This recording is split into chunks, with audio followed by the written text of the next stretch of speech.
And we are ready to go. Come on. Is this thing working? Come on. I'm not sure if everything's working. It's working. It's working on my end. All right. Let's see if it's. Okay, cool. It's finally working now. I'll go on Rumble. All right. Awesome. I'm sorry, everybody. We are now live. So, everyone, welcome to this very special edition. We're doing a deep dive on the backlash against Sony's decision to go completely digital and get rid of physical media. This is set up, and Juareavo is in charge of this. This is his baby today. So he is going to be the one doing the talking and leading this here discussion. He has done the research, done the deep dive digging. So it's all up for him. And I am going to also call upon the help of our lovely Scooby Pup, who has the resources to dig much deeper, even than I have the ability to. So today is going to be fun. Yep. Yeah. And we also have our gracious host, Richard Spake, and our wonderful Reaper, Casey. It's a pleasure to be here, I must say. And I get to be close to Scooby. Yeah. Mm-hmm. AC, the Reaper is here to reap Sony, I guess. That was my intent. Should the situation call for it, I have been given a dispensation to go over to Japan and put down a world of reap. But you would also want to do that primarily, though, to the U.S. No problem. No problem. When you think about it, it's really the U.S. that's putting this shit up. Hey, I'm an equal opportunity reaper. Me and Godzilla, we get the job done any way we have to. Well, one thing I want to say before we get really started. I'm old-fashioned. I like owning my media. I mean, if Crazy Horse and Alice was here, they could tell you about the stacks upon stacks of CDs and DVDs that line my wall. Because when they came by to visit and they saw them, they were like, "Oh, you weren't kidding." I'm like, "You think that's a lot? There's several big, huge boxes over in the other room." Same. I have like huge boxes full of DVDs, CDs, also even more games for PlayStation 2, PlayStation 3, PlayStation 4. So those are all disc-based. I like my disc games. Well, the thing about this that gets me, it's like a lot of the people slapping back against Sony has said in the past. All these people who say you don't actually own your digital products. You don't. Be it movies or games. You're just renting them. Well, if we don't own them, that means piracy isn't going to be illegal. And that's how I feel about it. That's why I like having physical media. Because when you think about it, I've got that are digital. That I was told that if Amazon ever decides to wipe them, they can wipe them. And they've already said the same thing about my Kindle collection of books. It's interesting that EA actually did do something right, in which the head of EA did say a couple of years ago, not a long time ago, but just a couple of years ago, the head of EA did say, get used to not owning your games. Now, he was referring to EA's subscription service. He was referring to their subscription service. But by the way he said it, when he said, get used to not owning your games, he called it right then and there. Yeah. He realized that he was calling it for the entire industry, but yeah, he pretty much caught it right then and there. Yep. Uh, And we have all of this leading to July 1st, 2026, when PlayStation announced on their blog, on their website, that, of course, physical PlayStation discs will be discontinued starting in January of 2028. Well, A lot of people have rightfully so expressed a great deal of displeasure over this, but we'll get to that here in a little bit. There are some people who are saying, well, who cares if they discontinue physical media? I care, for one thing, because without physical media, without the ability to pass down games to other people or to gift games, I would not be doing what I am doing right now. Yeah. I am in the position where I am not financially able to just willy-nilly buy whatever game I want on the internet. I cannot buy digital games for the most part. Most of the digital games I have were gifted to me. We are getting to a situation where now PlayStation is making it impossible to do that. And that is causing a great deal of legal trouble for them. Mm-hmm. There have been One of the things that got me about this. This is bordering on a monopolization of gaming. well, here's the thing. Though they made the official announcement on July 1st, they had been phasing it out already throughout the past 2 years. They've been subtly dropping signs, as well as other companies have just barely, dropping little hints that they're going to be doing a lot of their stuff strictly digitally. They've been dropping hints for the past 2 years. So when it came to July 1st and they announced this, I was not in the slightest bit because I kind of saw a comment. A lot of people that I know did because, like I said, they were dropping hints. A lot of people their games to be strictly digital. It was kind of obvious right then and there too. It was like, okay, this game is only going to Game Pass and Steam, and it's like, okay, then where's the physical versions of this? And every time they come out, it's certain games come out, they'll say digital only or whatever, and it's kind of like, okay, I can see where this is going. Now we have PlayStation, we have the Xbox with their Game Pass. Well, Game Pass is the only thing keeping Xbox alive, and Game Pass is all digital.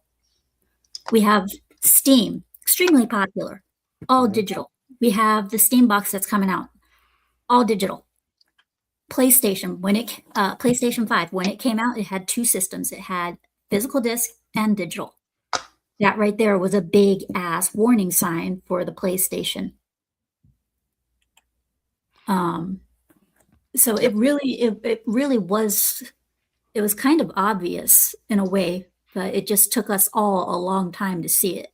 Yeah, and like you were saying right before we started, Nintendo is the one that started this trend by introducing the concept of the game key cards. Yes, Nintendo is the one who finalized the idea.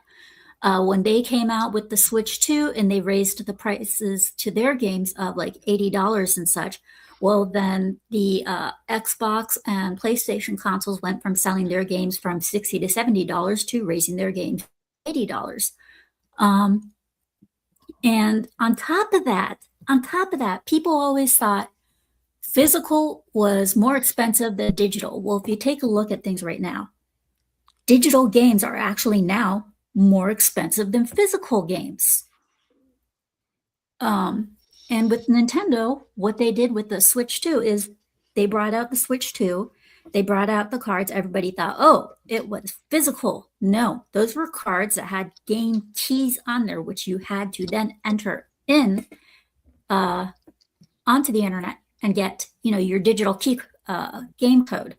So that way you could actually play your game. You put in a Switch card, a physical disc from a Switch card into a Switch 2.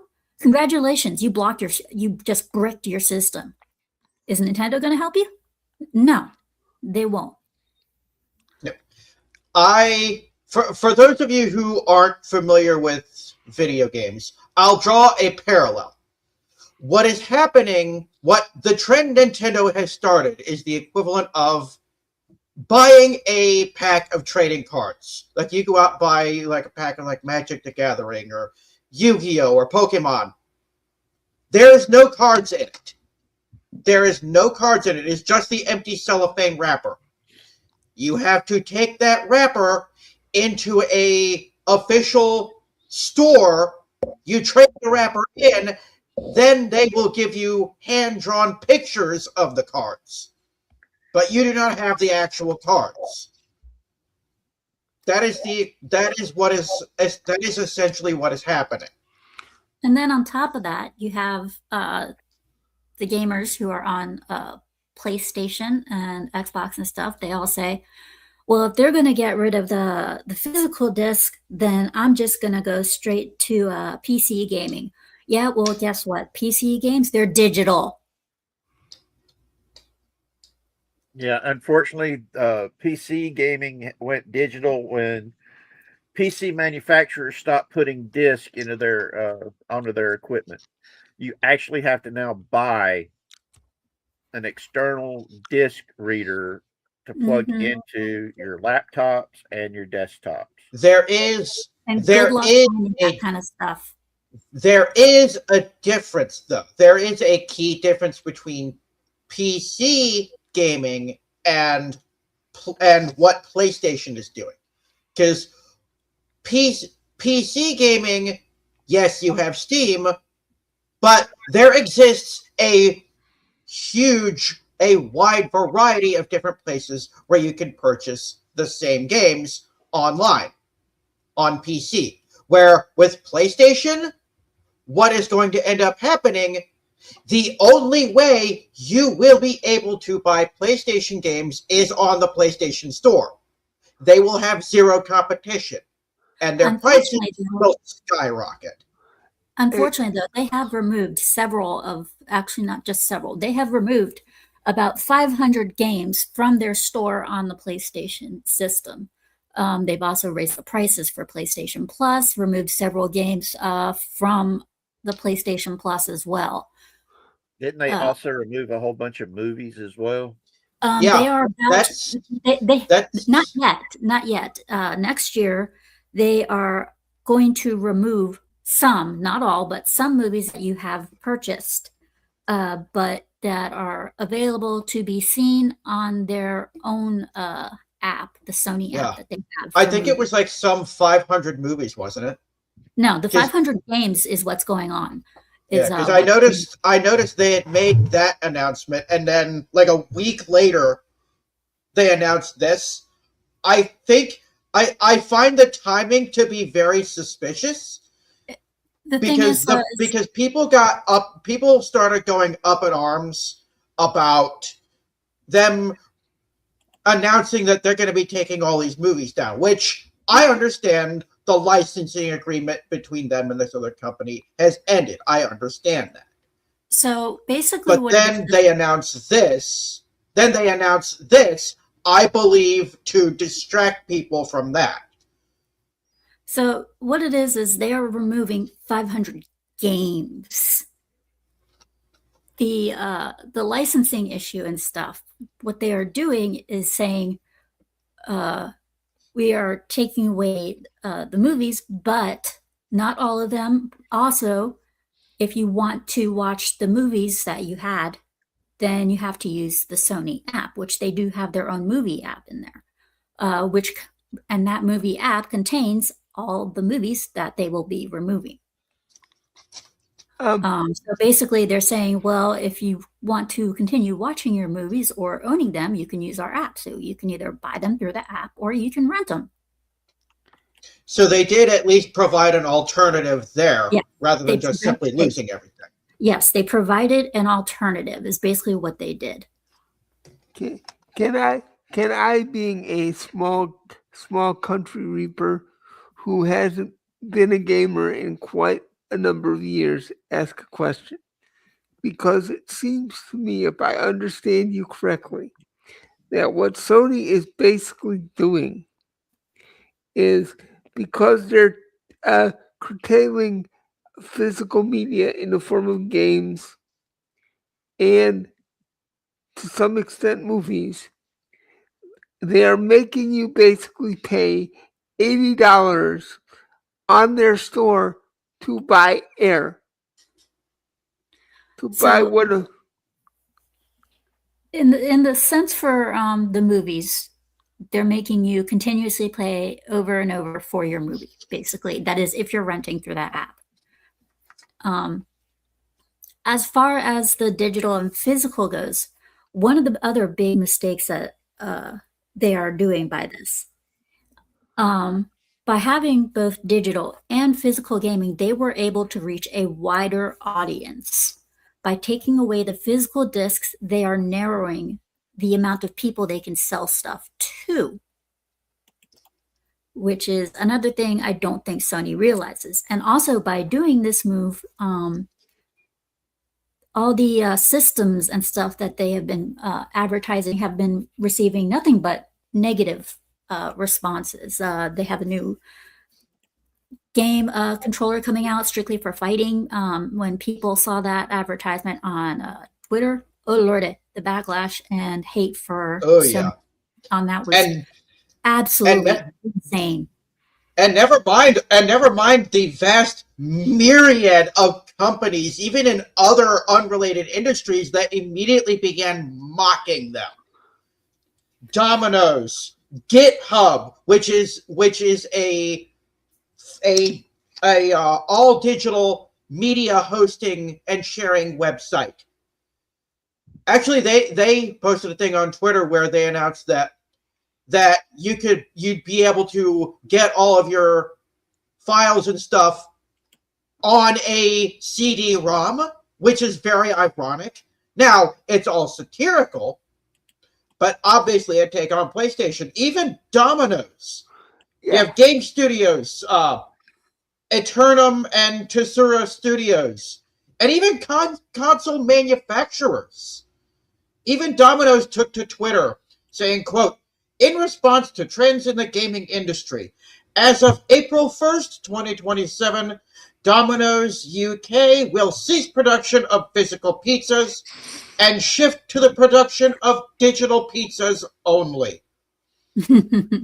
People began, as soon as they made this announcement, everyone came out of the woodworks to start mocking them. You have game studios and console manufacturers mocking them and pulling their support from Sony. Yep. Now, as far as a lot of people think, they think, oh, well, if we do a petition, we can stop this. I can tell you right now, anybody who's watching, a petition won't do jack shit. Nobody at Sony will give a damn. A lot of people thought that England and France blocked them. Well, that blocked the decision. Well, that's not the case.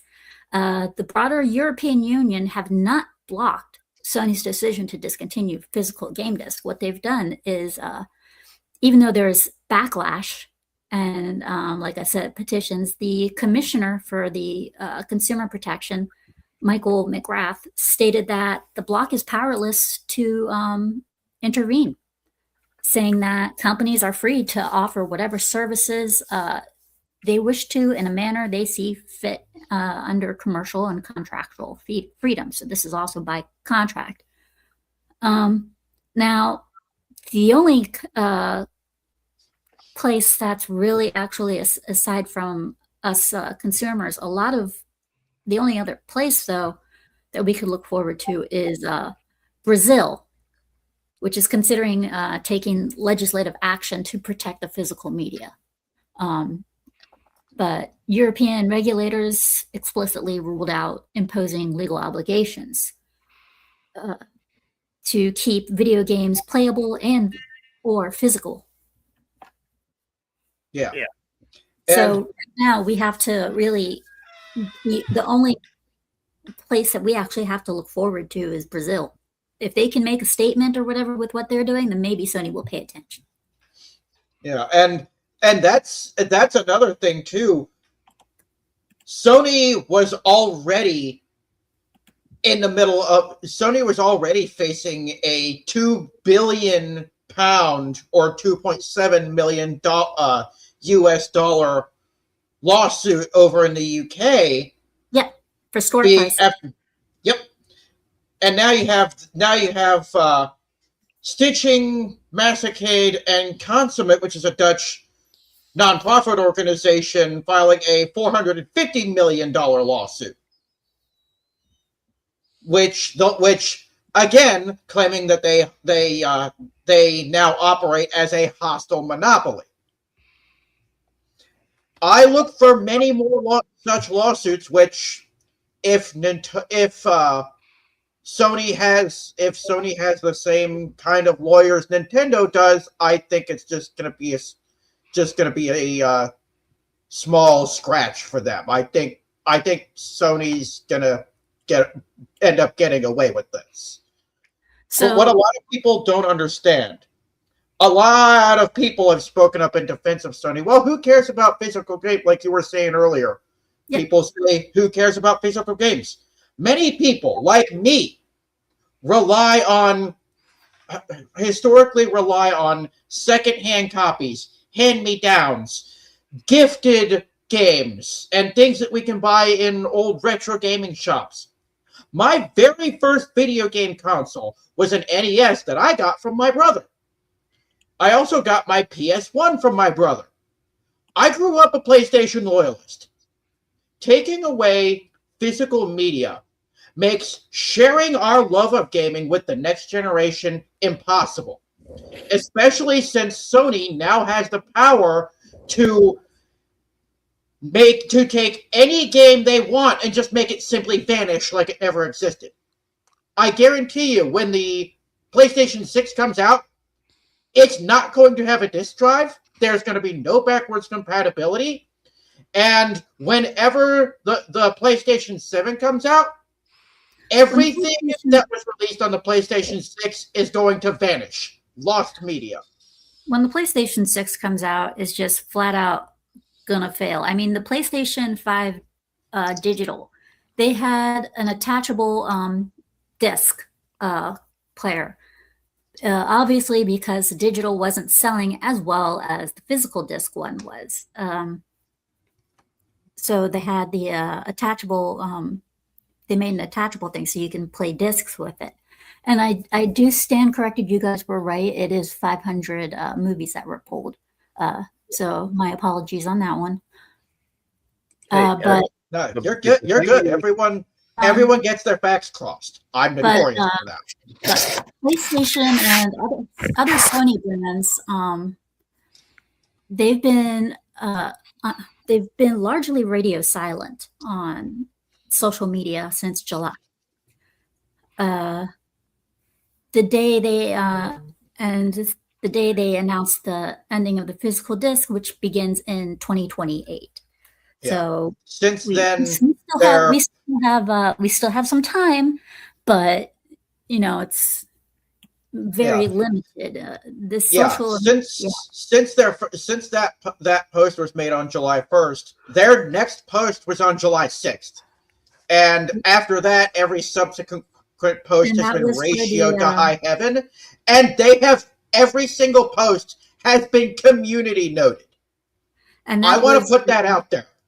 Yeah, and that was when they made the announcement for the new joystick, the Flex Strike Fight Stick. Yes. When they made that announcement, oh Lord, good luck finding a positive statement. There were next to none. Everything was negative. Yep. And even comments even the positive comments that were made towards Sony got Even ratioed to high hell. Yeah, and even on Instagram, they received like 6,000 angry replies. Yep. So Now- that's insane. And they've pissed off a lot of their brands, but a lot of their other Yes. brands really don't give a shit. Yeah, and you have a lot of PlayStation fans threatening to Instagram. boycott. You have a lot of PlayStation fans threatening to boycott. Many of Yeah, them Instagram are has- canceling their PlayStation Plus subscriptions. Yeah, and Instagram, they have over 6,000 angry replies, and that's a lot for Instagram. Yeah. See, what I don't. All right. I'm a PC gamer. I use Steam a lot. That's where most of my games have gone through. I do still have my Star Trek Online disc over there. I have the Star Wars Jedi Fallen Order over yonder. Somewhere around here, you can probably even find my disc for City of Heroes and City of Villains.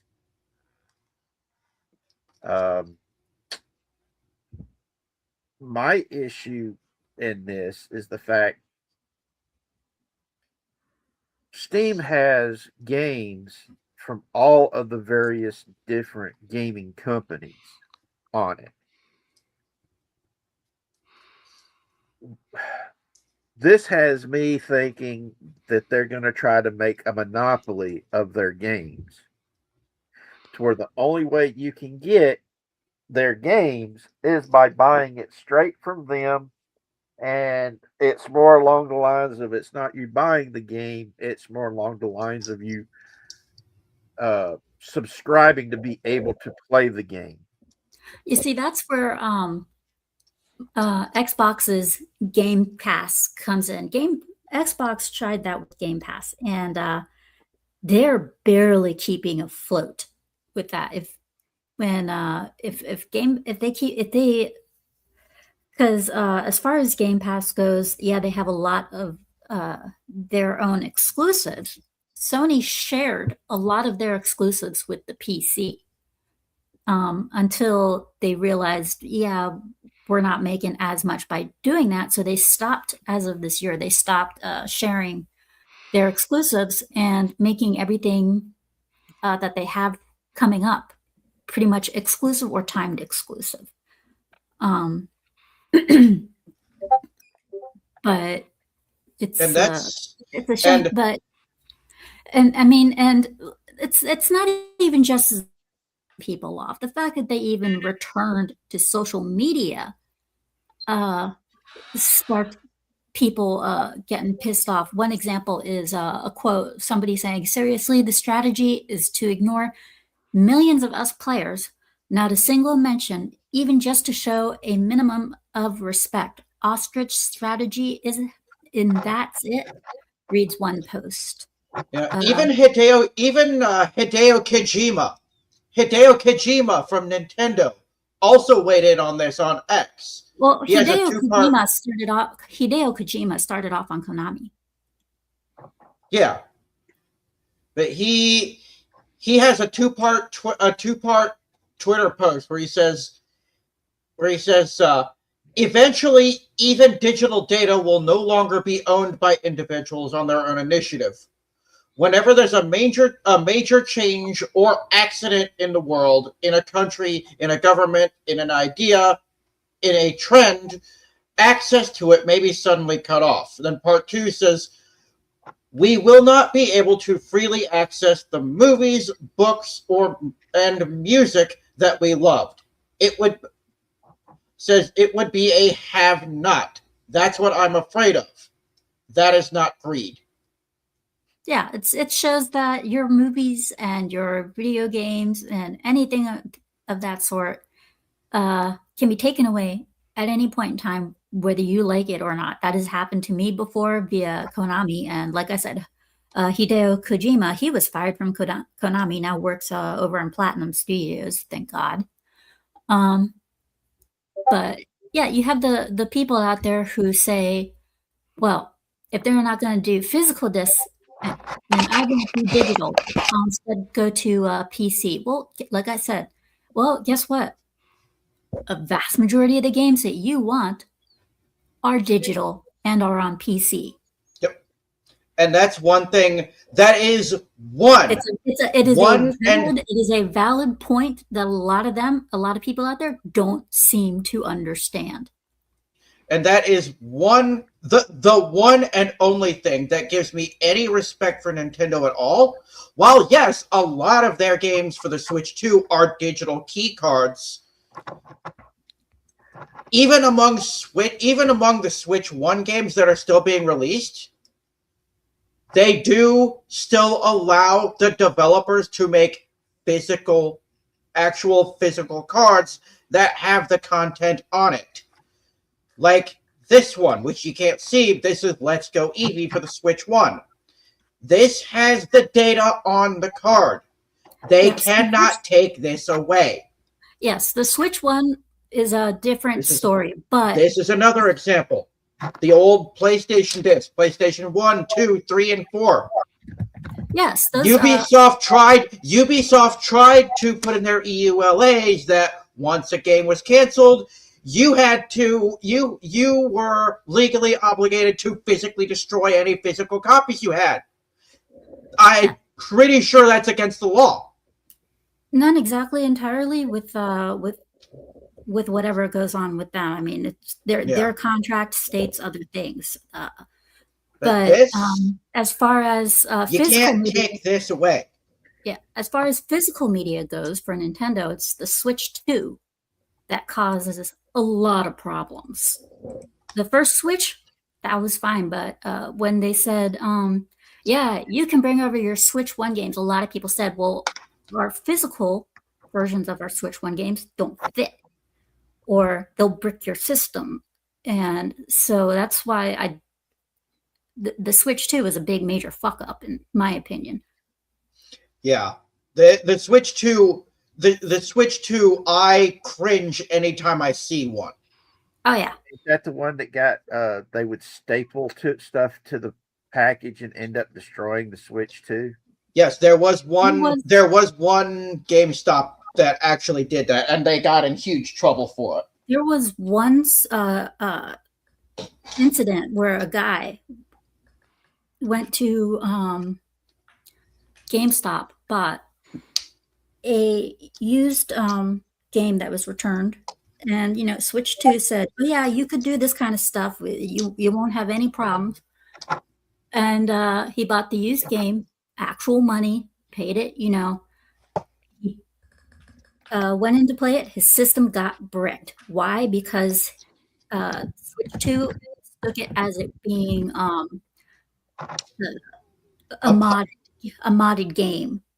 A pirated game. Yeah, a pirated game. The MiG Switch thing. Yeah, and they thought it was the Switch 2 thought it mistook it, read it as a pirated game. He went to Nintendo for help. Nintendo gave him a finger, and it was right then and there when everybody said, "Oh, so Nintendo isn't what they say they are doing." I mean, they're getting hell, they're getting sued over by these two gamers in Washington over the tariffs. So yeah, it's Nintendo's. When you think about it, a lot of the consoles are going away the way of the dodo. But then you look at the PC, and people think, "Oh yay, PC!" Well, guess what? PC is coming out with their own console, but the games are digital, and on top of that, they're charging you $1,000 or so for the Valve box, Steam box, and the build on that is that of a base PS5. So it's like everywhere you turn, it's going to be digital, and that's going to bite them in the ass big time. I can't help but think as I listen to this that it's very reminiscent of what's going on in other areas of our entertainment.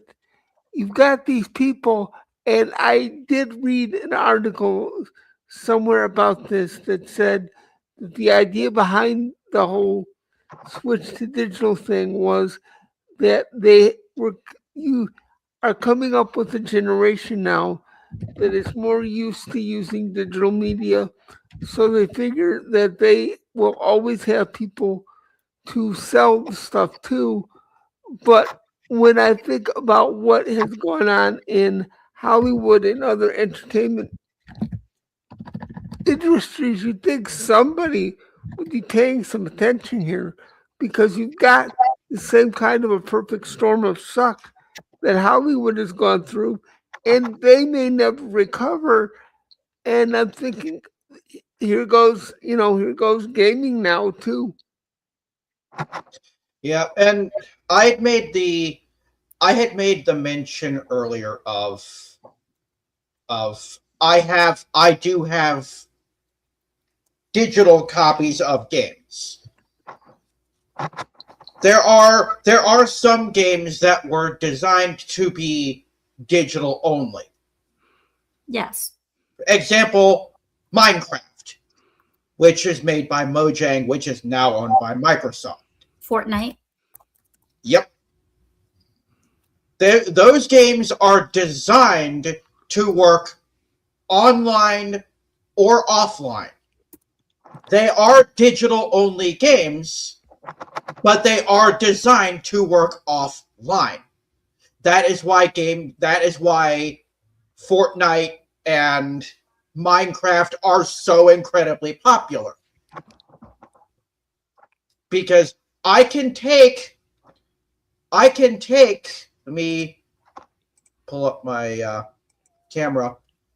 I can take this to somewhere where there is no Wi-Fi, no internet, and I can still play Minecraft. Yeah. Because it was designed to play online or offline. That is one of the reasons why I have a PSP. I love and adore my PSP. But it had physical and digital. Whereas the Vita was pretty much all digital, and it sucked ass because it had next to no games. And the PSP Go was pretty much similar to the Vita, but the PSP was awesome.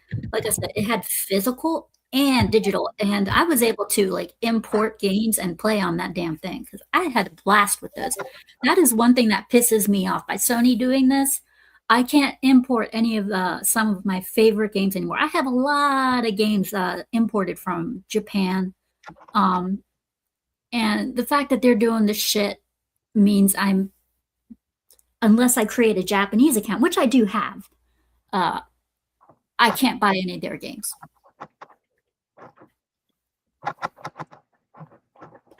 Well, which really pisses me off. What was the other company that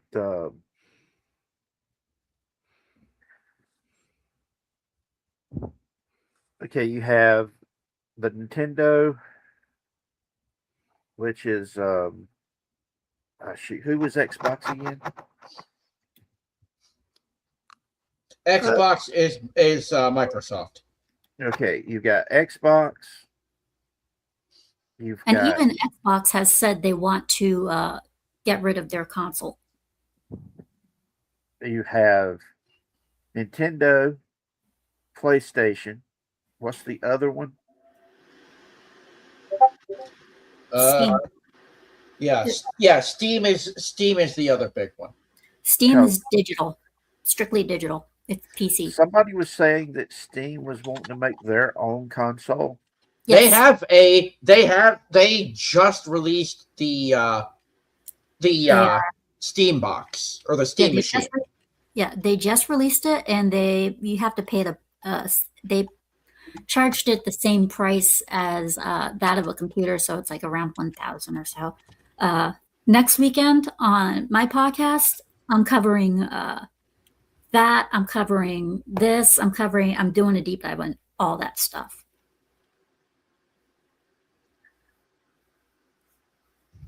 All right. I'm just trying to. When it comes to console stuff, I'm only thing I've got. I used to have a Wii, but I I sold. remember the days of the Wii. Oh my God. You know, Yeah, I had one. the only reason why I had bought a Wii was the lightsaber game, and it was not what they advertised. So, As far as the Wii goes, all I have to say is this: they didn't have any good games, and what games they did have were IPs that they had bought from other companies that used to they bought Bayonetta, which I'm surprised was they even did because that's an adult game, and the Wii system was a family system.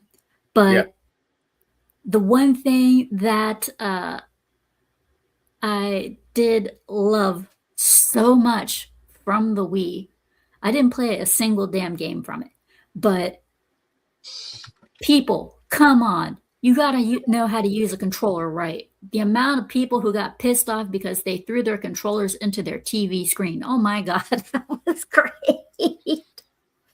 Well, one of the things that It's like I that rope is there to put around your wrist. Do you not realize that? well, my thing was the fact trying to do the lightsaber stuff with it just didn't work.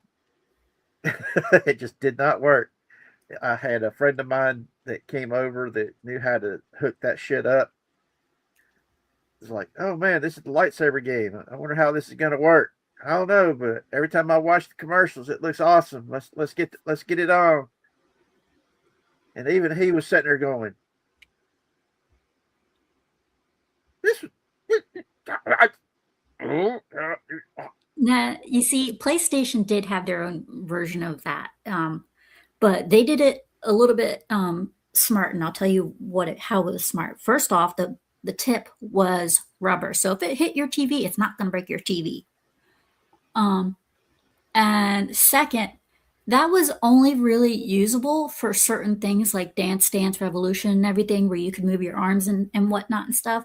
So they had certain points where you had to use that, and they were in ways that you couldn't lift your arms in the air or whatever. Like you saw some of those Wii games where people would lift their arms in the air and they would get hit by their ceiling fan or whatever. It's like I said, the Wii, it was a funny little system. I loved watching the videos on YouTube of people uh, playing bowling games, and because they didn't have the rope around their wrist, they would lose the controller and go flying into the TV and stuff like that. I loved watching those. I thought they were funny as hell.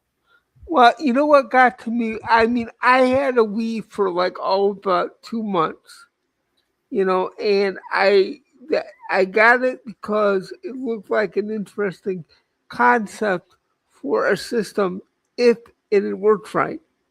But I like arcade games, and to be honest, all they ever had were, like you said, ports from other companies, and most of them were done on the light rail kind of thing, where basically there was only one way you could move through the entire game, and then I'd have a lot of trouble. Like you would use the controller like a gun, so you'd have to be able to point it right at an exact spot so that the sensor on the top would be able to register that you fired it. So you're playing a game and I'm trying to get it to line up directly with the sensor. And by the time I could get it to line up right to get it so I can make a shot, they already killed me. yep." Yep. After See, a while, going, this ain't worth it, I gave it away to somebody. well, like I said, I sold my Wii to my brother in law, and my niece and nephews played the hell out of it till it died. Uh, As far as like the digital and physical games go, Um, the one thing that I liked about having the choice between the two is if, for the physical discs, if something went wrong, you could take it back. Yeah. If you have if you own it digitally, something goes wrong, guess what? You're stuck. Yeah. And even if you're stuck with a digital one and you go out and get a physical one, well, because the game system knows that you have a digital version of it, whatever went wrong with the digital version gets transferred over to your disc, and you're going to have the same problem. It's one of the things that I just don't like. This whole you'll own nothing and be happy with it. That just drives me nuts. The whole you're just going to be a renter now is ridiculous. And anything you own can be taken away at a moment's notice is basically what it is. And the fact that the head of EA actually pretty much said that, even though he was referring to his own company, and the fact that it pretty much happened is a shocker to a lot of people. But at the same time, when you think about it, as time goes by, it's really not a shocker because people rely more and more and more on AI and digital stuff and whatnot. So what's going to happen? Physical stuff is going to be phased out. Yeah, I just. So this won't be just this won't be just console related. A lot of this stuff's going to happen over time to other things. I mean, it's bad enough with hey, Carlos Fish. It's bad enough, like with at least with Kindle books, you can download the stuff and store it offline. So there is that. But it still doesn't change the fact that if they get a wild hair up your butt, they can take books that you have purchased and get rid of it out of your Kindle library, and they don't even have to tell you if they've removed it. Yeah, Konami did that to me once. I had a fighting game, and I had it with a key code, and I was loving playing the hell out of it. And I woke up one morning, and the game was gone. 100% gone. All the info that was on it, all the saved info, all of it, the game was gone. Yeah. I called up Sony, and they said what happened? I told them what happened. They said, sorry, we can't help you. If that happened, then that's all on Konami. Now, fortunately, Hey, crazy. Up, Fortunately, me, knock on wood, I have not had that happen to me yet. All of the digital stuff that I have purchased, I still have. Like, I purchased one digital game on my Nintendo Switch, and that was Slime Rancher, which I want to be able to get a physical copy now that I've learned that they are ending support for the Switch.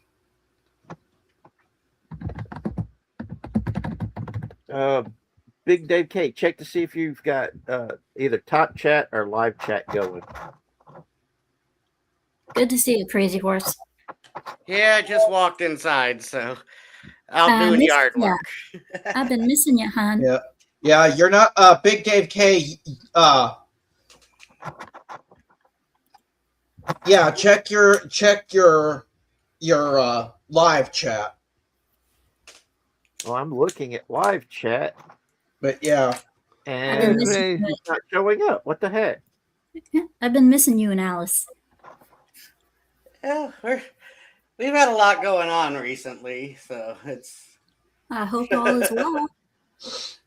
And I see Carlo. Well, I see him. He's in my live chat, not my top chat. But I hope all is well. So. Yeah, we're working through it. That's good to hear. But yeah, so what you think about what's going on? The Sony and everything. yeah, I don't like the no disc and not, especially when you have like limited internet. What do you do? Oh yeah. Yeah, and there's one other thing that people aren't thinking about that does need to be discussed, and that's preservation. Mhm. There is a organization out there that is specifically designated to preserving the history of video games, and that means storing up at least one copy of each and every game that is released.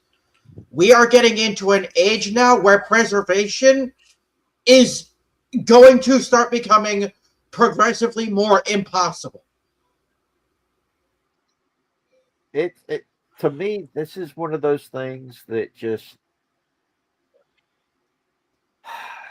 okay. First off, Deep breaths. it's making the transparency attempts a whole lot harder. I'm a big believer that if you buy something, it's yours. I'm, it's my money, you know? If you're getting my money, I want the product. I want to be able to take the product and keep the product. You can't just take it away from me for no damn good reason. Yes. I want to be able to play it 20 years from now. I want to be able to relive those days. Yeah. It's like okay, one of my favorite games was City of Heroes and City of Villains. I loved that game. It was fun. I could get on there, talk with people about comic books while I played a superhero. Had a blast doing it. And then one day, the company that owned the IP decides they didn't want to support it no more. Even though the fans offered to buy the IP and everything and set it up as its own thing, the company said, nope, ain't going to do it. We're still shutting it down in under a month. It's just like when you buy those games that have either disc or online option, and then the company that gave you that sold the game so quick without telling people shuts down the server. So you lose all of your info and everything. You can't play with your friends and whatnot. And I think that I believe that happened to Cult of the Lamb. Yeah. But Uh, when People they shut they said down, they said thank you for buying the game, but we're shutting down the servers. yeah, when they shut down the City of Heroes, I was there for that day. I actually did a 30-hour gaming stretch. So I could That talk is to a And all, long time. yeah, Bungie, they're going to do the same thing with Destiny. and we basically spent 30 close to 30 hours just being there with each other as everything was getting ready to shut down. Everybody met up in the big central plaza as servers went offline. And I wasn't there for when it finally completely went offline because I lost internet connection. Oh, And that hurt more than the fact that they were shutting everything down because I promised to be there and the dang internet shut the hell off 10 minutes before they turned off the servers. yeah. We had friends Bungie, they're that doing the were same thing. Oh, sorry, continue. they had the other servers in other areas, and as everything was being shut down and people were jumping servers, I remember that shit, And when I found out that that you can actually play it again, I've held off on going back because I as much as I want to go back and play it, I'm worried that I'll have to restart from the very beginning. That part doesn't really bother me. It's the fact that I don't want to end up going back and having my good memories bring back the tears of when it was time to shut it down and all the people I used to be able to hang out and talk to. The fact I know most of them probably aren't still around no more. Another thing is between the like Bungie's doing that with Destiny. At least they announced it. When exactly it is, they haven't said yet, but at least they announced it. But a lot of things, as far as digital games goes, especially for multi-platinum, not multi-platinum, especially for multiplayer games, I don't think these gaming companies realize that a lot of people make very good friends and sometimes lifelong friends through these games. Yeah. Carlos Fish says the idea of consoles are obsolete. Nintendo has won a handheld that can be wireless and played on TV. As much as I hate to admit it, I believe that is what the future of gaming is. The thing is, though, now that Steam's gotten involved, though, the consoles actually do have a longer lifetime because they do have they do have all the stuff that the PC does, but in a box. So Steam has like Steam or Valve, whatever you want to call it. They basically made their own little console, and by doing that, that's making the console lives actually last longer. Yeah. Just unfortunately, we won't have the discs, but it's making the console lives last longer, and also not only last longer, but only use digital games.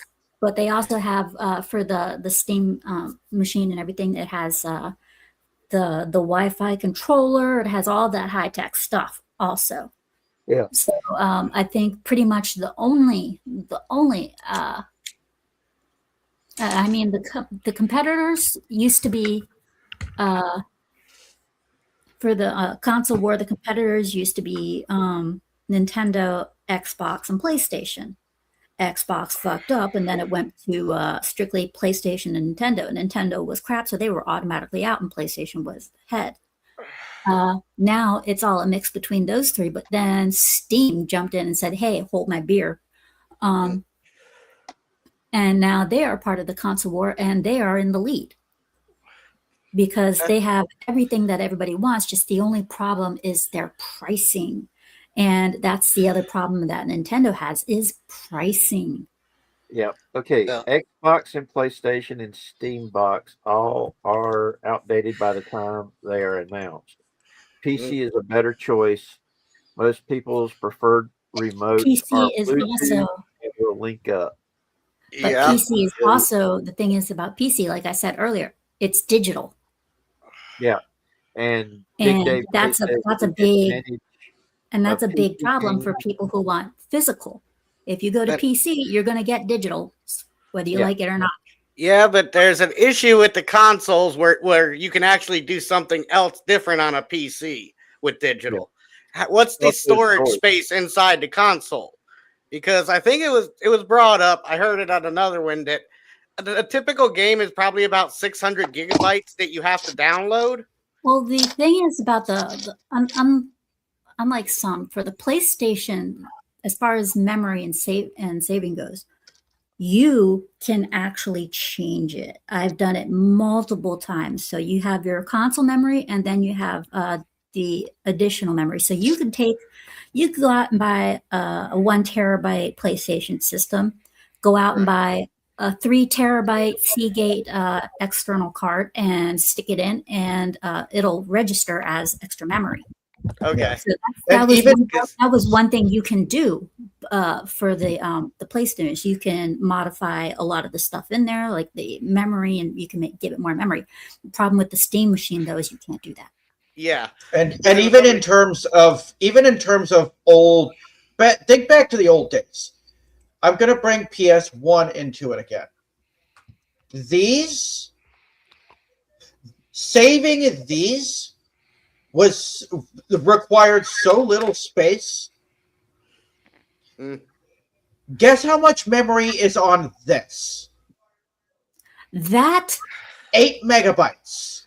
so the 8 PlayStation, megabytes. so the PlayStation 2 cards for saving and whatnot. That was very annoying because those could be easily lost. Yeah. This Carlos right said- here, this is actually a PS1 memory card. I still have my very first Ape Escape, Spyro the Dragon, Gex 3, Star Wars The Phantom Menace. All of those, my original playthroughs are all on this memory card from back when I was a kid in the 90s. Yeah, I consistently lost. I was constantly losing my memory cards. I kept mine in the slot at all times when I wasn't using it because I knew I'd end up losing it otherwise. Right now, I have several of them in a little Ziploc bag. Right here in a drawer. 8 megabytes was all you needed to store to save 16 to 20 games worth of progress. And as far as PC goes, another downside to the whole PC thing, though, is for people like me who live in apartments. You don't have a lot of room in your room, or if you have an office, that's the only place it's going to fit. But if you're in your room or anything like that, you're shit out of luck. Me, I don't have a lot of room in my room, so I wouldn't be able to use PC, which is why I have a tiny ass little gaming laptop. That's it. That's how I do everything. That's how I do my podcast. It's how I whenever I want to do things on Steam, that's how I use Steam. Otherwise, I'm on my PlayStation. Because I can't stream any of my games via my laptop because OBS fucks ass when it comes to me. It's always freezing my games. So yeah, and that's also the reason why I always try to get a producer for my podcast shows. It's very difficult for me to do. Yeah, that's a lot to keep up with. Yeah, it is. I've been having that issue lately too. Yeah, just a prime example. Yesterday's show, just like I told you guys, I did a review, aka review on Ghost in the Shell with a friend of mine, Love It Ever After, and because of that, that meant I had to change the opening and remove the outro. I didn't remove the outro, but I had to change things up a bit. So when it came to podcast yesterday, I forgot to put the outro back on and I forgot to put the intro back on. So when I turned on the stream to go live, it went straight into the stream, and me and my guest, Stipenzo, we weren't even up yet. We weren't even up on the screen yet. So I had something similar happen Friday night when we did a impromptu special. And yeah, that's why I was like, oh, that's when my countdown opened up. I went to go click the video I had loaded for the intro I had just remade, and then I loaded it on the StreamYard. Me and Casey previewed it live before the show. As soon as my countdown opened up and I went to go click it, it was gone. It's like, where is it?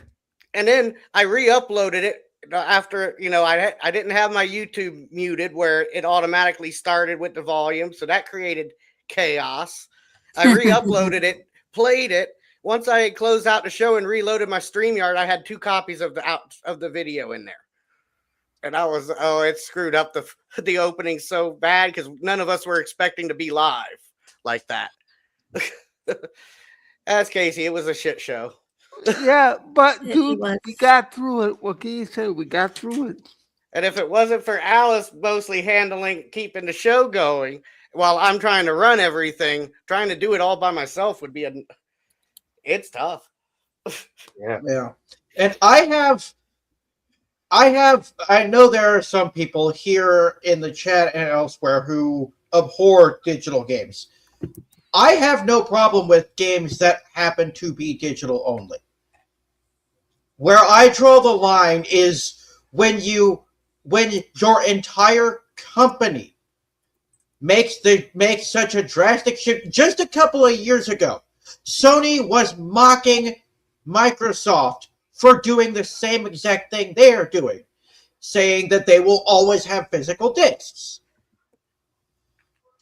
For me, where I draw the line is when you make such a drastic shift in your philosophy that you feel the need to remove people's freedom of choice. What people want is the ability to be able to choose. And Sony has taken that away.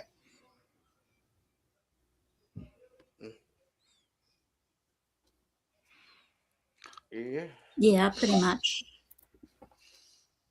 And I think that is the ultimate heart of the matter. Because it's not necessarily about, oh well, this game is digital only, that game is physical only. It's about being able to choose. Which is why Rockstar came under fire when they announced that GTA 6 would be digital only. Just like me, for years. Rockstar also said, "Oh yeah, by the way, we're gonna charge you $100 for it." Yeah, that's another thing. That is where Sony is headed. Because when Sony goes through with this, because let's face it, they absolutely will. Once they go through with this, Carlos Fish, their prices are going to be so high, Nintendo is going to look like a fucking hero. Carlos Fish says this all falls under the whole 2030 agenda of you shall own nothing and you will be happy. And then Marcelo says that silence you just heard was called a mic drop moment. Yep. And Carlos also says any company espousing that belief can go out of business. I would say also go to straight to hell. Yep. Let me put some more of my southern twang into it. They can go straight to hell. Yeah. I'm sorry. I've got to that point to where if a business is going to be basically mock its customer base and literally tell the customer base, you're wrong. You're going to take what we produce and you're going to like it. I'm sorry. You want my money. And the only way you're going to get my money is by treating me with respect.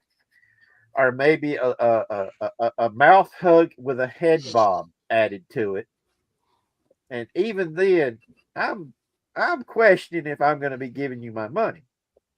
And for you who don't know what a mouth hug and a head bob is, you sweet, sweet summer child, thank God you're not here in the gutter with me and Casey. All I can say is that better be happening. It better be with a supermodel, and I don't even know at this point if that would do it for me, because I'll tell you the truth. I mean, I don't do games because, well, I can't really see well enough to play them anymore, and I can't really use the controllers. But one thing I do know about is movies, I mean, you go and you actually go out and you spend like $14.95, whatever for like a movie. And I did this, and it's like I go to watch the movie again like about 3 weeks later, and they tell me, "Oh, it got taken off."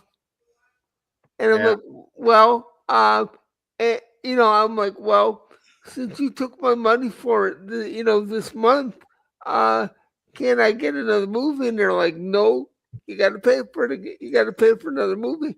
I'm like, I haven't got a lot of money to be spending to put my, Blu-ray collection and DVD collection back together again. So that means I got to go and take whatever option is available. But if the only option that's available is run by a bunch of thieving crooks, like I say, she better be a supermodel, and I don't even think that's going to work anymore. And Tim is in the house. How you doing, brother? Yeah. After this, as I said before, I was a Sony loyalist. I was a PlayStation loyalist Likewise. since 97. After this, I'm the kind of person that I'll let you trample all over me all you want. But you don't mess with the people and the things that I love. A moment like this, my trust is so broken. I don't think I will ever be able to trust Sony again after this. And I know there's a lot of people out there who feel the same way. I am happy with my PlayStation 1 and PlayStation 2, but I refused to upgrade past my PlayStation 2 when they took away backwards compatibility.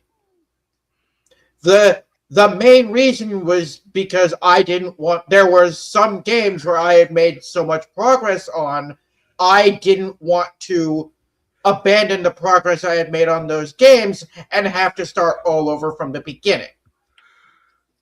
That's where when it came to when I got my PS5 and I found out it had PS4 backwards compatibility, I was like, well, I still have my PS4 disc for it, so I'm not gonna go out, and buy the PS5 version unless it's a PS5 exclusive. But if a lot of times if I have a game, like if I play a game to the point where I have the platinum on it, you're gonna find out more than likely I won't touch the game for quite a while. because it means I've played the fuck out of it. Pardon my French. It also means that I need a break from it. But when I got the PS5 and I found out it had backwards compatibility, I was like, yeah, since I already have the this game, I don't really need to play it in this one. Like I had the PS4 on for Deadpool. Well, thank God, I can play it on my PS5.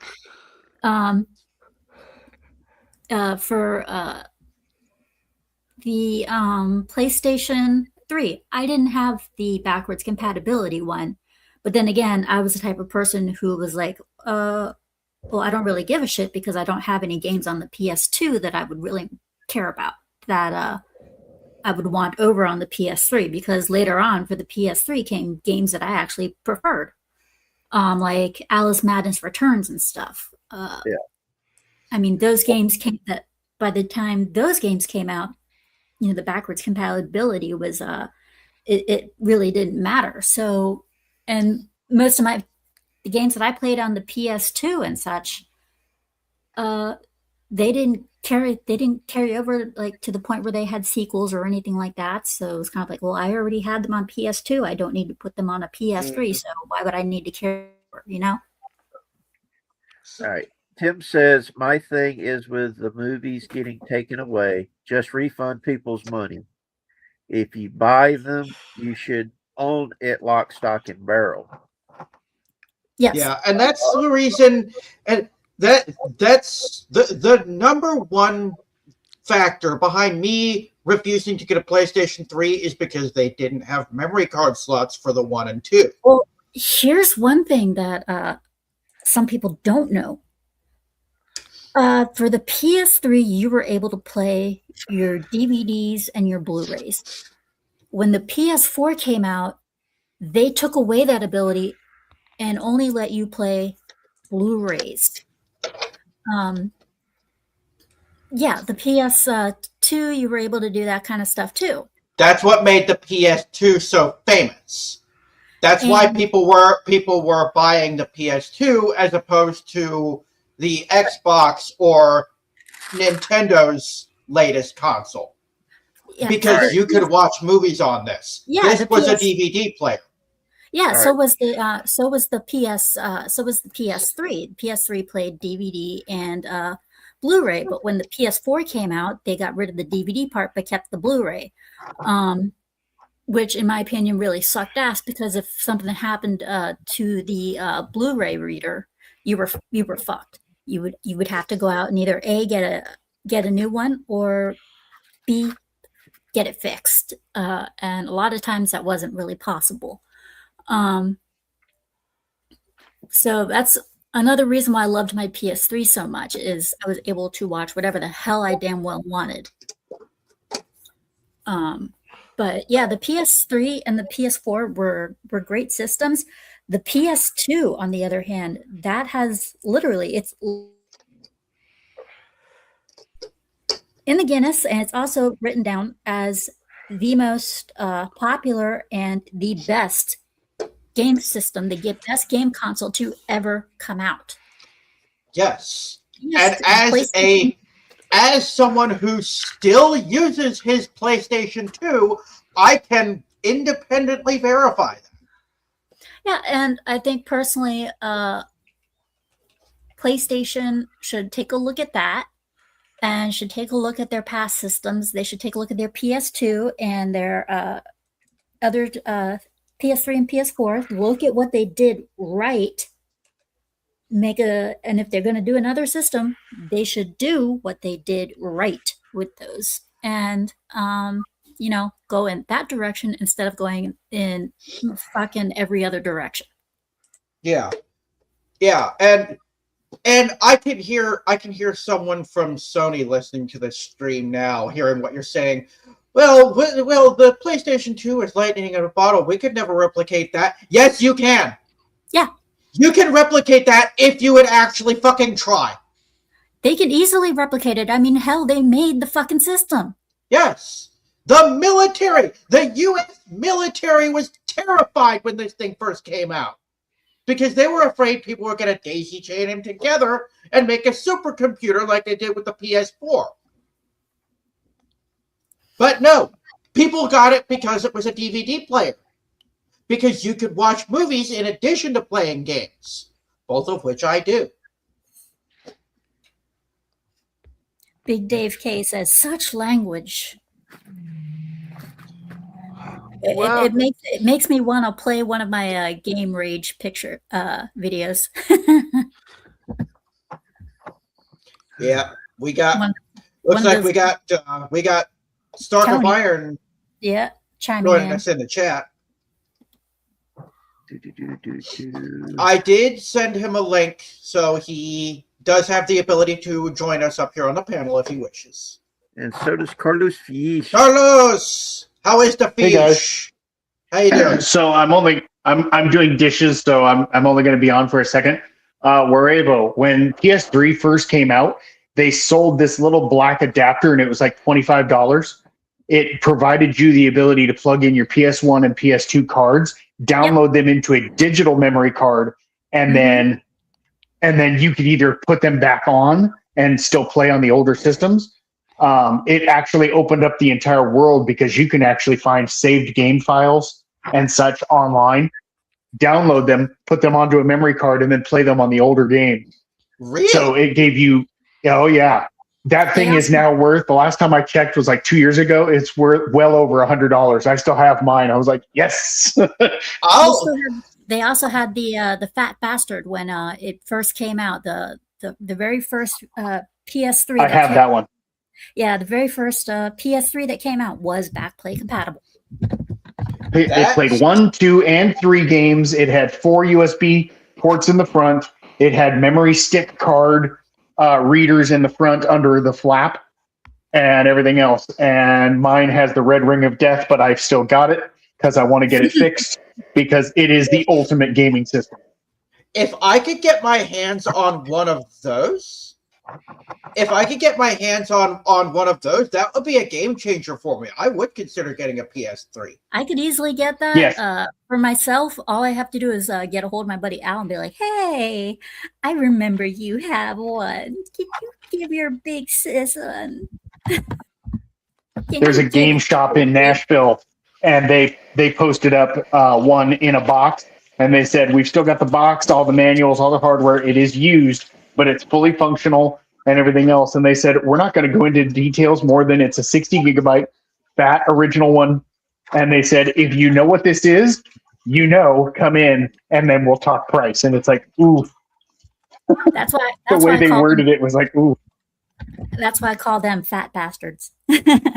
Yes. Yeah, no, I've still got mine. I've got my memory card reader. And like I said, I was shocked. I looked it up. I wasn't going to sell it, but I looked it up just to see. And there was like one listed and there was like 2 or 3 that had sold. They sold for over $100 each. And this was 3, 4, 5 years ago.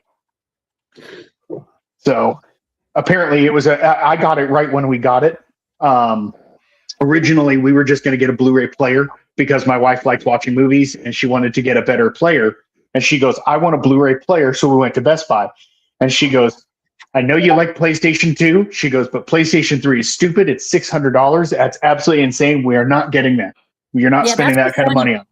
Sony made a big mistake with that one when they went with the PlayStation 3 could have sold a hell of a lot more than what it did, but they went with the price. They went wrong with the price, whereas the Xbox was far cheaper.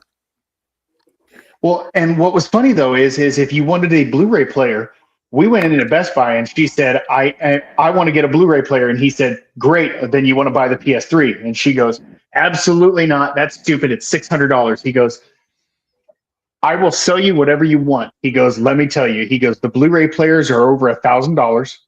He goes, they are static hardware. They are not a computer. They will only be able to get updates a certain way and up to a certain point, and then they will be obsolete. He goes, it is the biggest ripoff of the universe. He goes, the PS3 is a supercomputer. It is a game player. It has a better Blu-ray player DVD drive in it than the actual Blu-ray players do.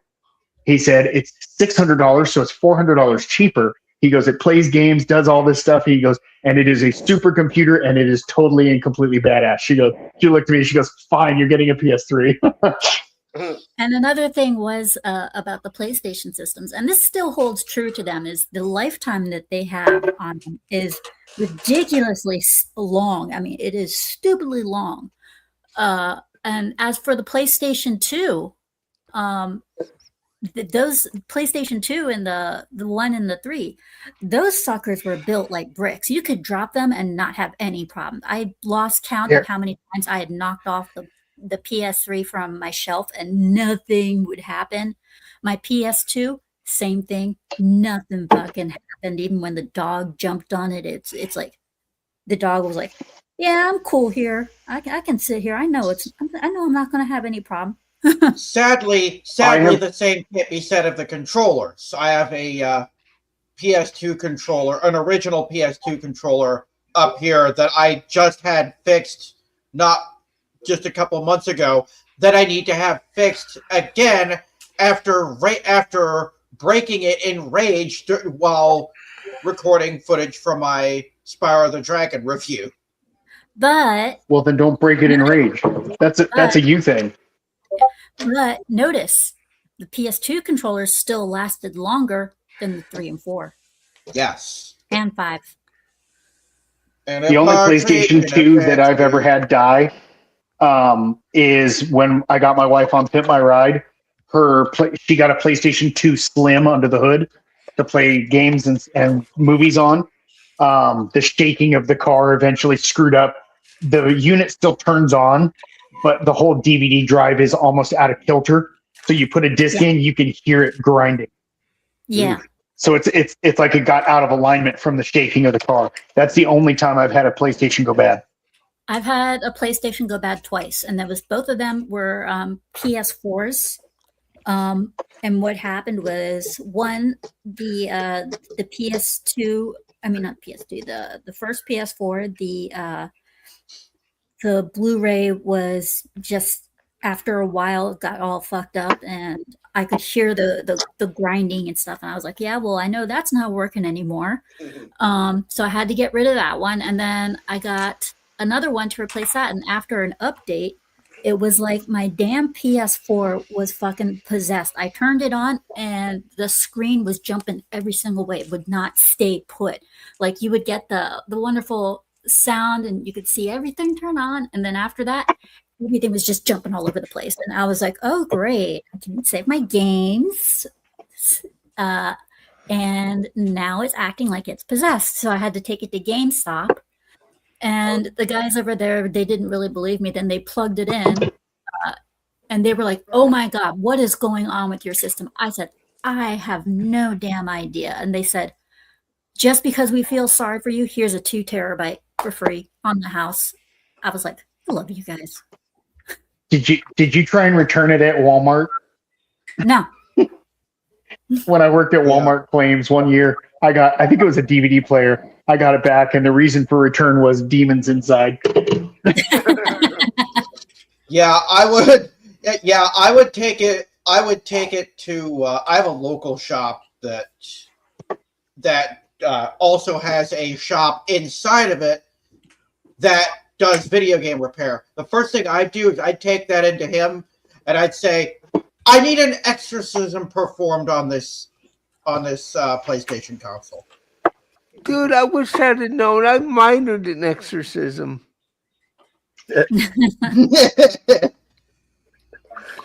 Now, one of the things, okay, Tim says he has an issue with all the video game systems that they cost a boatload of money, and no one has that kind of money unless they work a lot, which is true. I know people that had kids that was begging for all these systems, and they just didn't have the money to be able to afford it.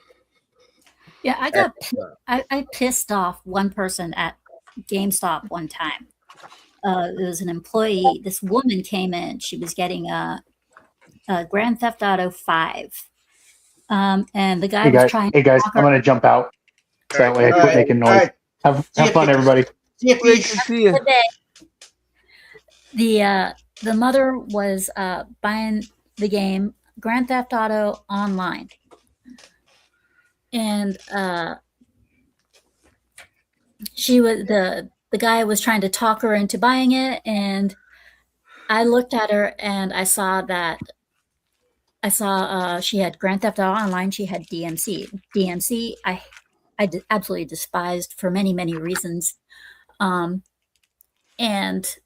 I was like, why are you getting your kid a GT5? And I was like, how old is he? And she goes, oh, he's 10. And I was like, you're getting that kid that, and she's like, well, his friend has it, and I thought he could play with his friend too. I was like, do you know anything about this game? And she goes, no. And I told her about the game, and meanwhile, the guy who works there is looking at me like, don't you dare, don't you dare, don't you dare. And I'm telling her everything about the game, and she goes, well, it obviously has parental control. And I said, no. And she goes, it doesn't. And I said, no. And she was like, well, what about the other one? I said, the other one, you don't want me to get into that one. And she goes, what's wrong with this one? I said, if you want your kid to learn a whole new language and all it begins with is the F word, then go ahead and get it. Yeah. Big Dave K. And if you also want your kid to shoot a pregnant demon through its stomach, go ahead and get it for them. And the guy was just like, he had this look on his face like, I'm going to murder you. And and the mother looks at him and she goes, and you tried to get me to buy this? And she puts them back and she leaves, and the guy looks at me and he goes, leave. And I was like, but, and he goes, leave. And Tim Big- says, no wonder the kids are messed up. And Big Dave K further up in the chat says, did anyone here as a kid own an Atari 2600 and, for the hell of it, pull out the cartridge just to see what would happen? And later in the chat he says, in mid-game. You actually used to be able to do that with PS1 games. Because PS1 games were designed, I actually did this with Spyro the Dragon once. PS1 games were designed that once the game had a specific section of the game loaded in, it kept that section of the game in the memory of that image in the actual RAM of the physical console. So you could take the disc out and keep playing until you loaded the next section up. Yeah. All right. Tim says, I'm on your side with you on this, Scoob. And a lot of this should fall on the parents. Yep. Oh, parents. A lot of people who are parents today have no business being parents. Yeah. Oh, yeah. I know that because I had one such parent. My mother would be the first to admit to you that she had no business being a parent. And that's another thing. A lot of parents, what they do is, if they're busy, they'll just take their kids, sit them in front of an iPad or a system, and just let them do what they want. Yep. And I was watching my nieces one time because my brother did that. Since the day his eldest daughter was born to even his niece, he just sat them in front of iPads and let them do their thing. Which to this day I'm highly against. But I was walking by my eldest niece one time, and she was like 7 at this point in time, and she was on YouTube Kids, and she was watching it, and porn was playing on YouTube Kids. What? Yeah. Yeah. She was like, I was like, what are you watching? And she goes, I'm watching Teen Titans Go, and I'm looking at it, and it's Raven and Robin getting it on. I'm like, and my mom was like, how could this get through? And I said, I'll tell you how it got through. And she goes, how? And I said, it's animated. She goes, what? And I said, yeah, if it's in a cartoon form, they'll let it through. Well, there's also the Elsa Spider-Man videos that got through that was also pretty much porn. Elsa Gate, yeah. Okay, it was a man dressed in a Spider-Man's costume and a woman dressed up as Elsa doing. There are ways around this. Doing all kinds of really fucked up adult shit, like giving Elsa an abortion with a chainsaw, stuff, right? Really crazy, fucked up shit. And it was. Yeah. And then you've got Dick or Dildo, which is also popped up under YouTube Kids. Where YouTube Kids. Yeah, I told my brother about all the stuff that was popping up on their feed, and he went and looked at it, and he was like, oh my God. And I said, you better do something about this. And he what he did was he told his daughters, he said, from now on, you are not allowed to watch. You have to, he said, if you want to use your iPads or whatever, you're going to have to be playing your games. And so my eldest niece, all she ever does is play Project Sekai, which is a Hatsune Miku game. And the other one she just plays, who's 6 years old, she is, all she ever does is play little kid games on her stuff. But it gets on my nerves mainly because these are kids. They shouldn't be spending their time in front of iPads and stuff like that. They should be going out getting air, or be going out and learning how to paint or bowl or whatever. You know, that's what I think they should be doing. As far once you become an adult, yeah, that kind of stuff is still key to your lifetime. But you know what? It's not mandatory for kids. It should be. See, what gets me, all right, I was still playing with my action figures into my teens. And I would use my action figures whenever I would draw, so I could get the shading right and everything. Kids today have gotten so into the digital sphere, it's not even funny. They don't have the imagination that our generations had or have. And it's wild. Jason Love says, okay, this is why I tend to want to pull back and stop even YouTubing. Of all the people across multiple places, I'm forgotten, barely even responded to, especially with the most getting noticed all the time. I don't know what that Well, was. Crazy and I'll explain that after stream. That's right. that's not a thing for now. Okay. Then we've got YouTube Kids far worse than anything you can find on regular YouTube. Yeah. There's stuff. There is a whole. I have seen things on YouTube Kids that there is some things that would disgust people who make porn videos. Yeah. Then we got Tim saying, as long as you put as educational, they'll let it on YouTube. Exactly. That's one of the reasons why the Elsa Spider-Man stuff was able to get through. It was listed under educational. Yeah, and there's even stuff that that's been done where it's the kids in the videos, like actual kids that are doing the stuff. Yeah. And it's like, or if they're playing games and they're raging and you hear the cuss words come flying out of their mouths, it's like, really? And cough. Yeah, it's like if you're gonna game rage and say all that stuff like that, you go to regular YouTube. Look at me. my one of my mods says, I don't care what anybody says, your channel is rated 18 and up because of some of the stuff that comes flying out of my mouth when I game. Yeah, well, I recommend being an adult for my show because, well, I'm ex-Navy and profanity is like my primary language. Yep. And then I come from a Navy family. then there's my sense of humor, which is pretty much dirty old man jokes, you know?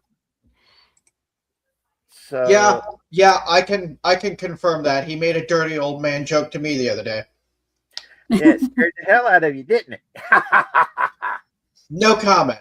Yeah. I come from a Navy family, so there's a lot of stuff that I'm used to hearing. But like I said, I look at this stuff, you know, and when it comes to children, I'm very protective of kids. Same here, especially my nieces. For multiple reasons, because children are innocent. They're that innocence. From the shit I've seen in this world, I know innocence needs to be protected. And I want even adults who haven't seen any of the shit I've seen that have a hard time believing it exists. I would love to protect that innocence in them as well. But when they allow that innocence as an adult to put other people in threats of danger of getting raped, murdered, and killed, that's when I draw the line and I start telling them about the shit I've experienced, the shit that I've seen.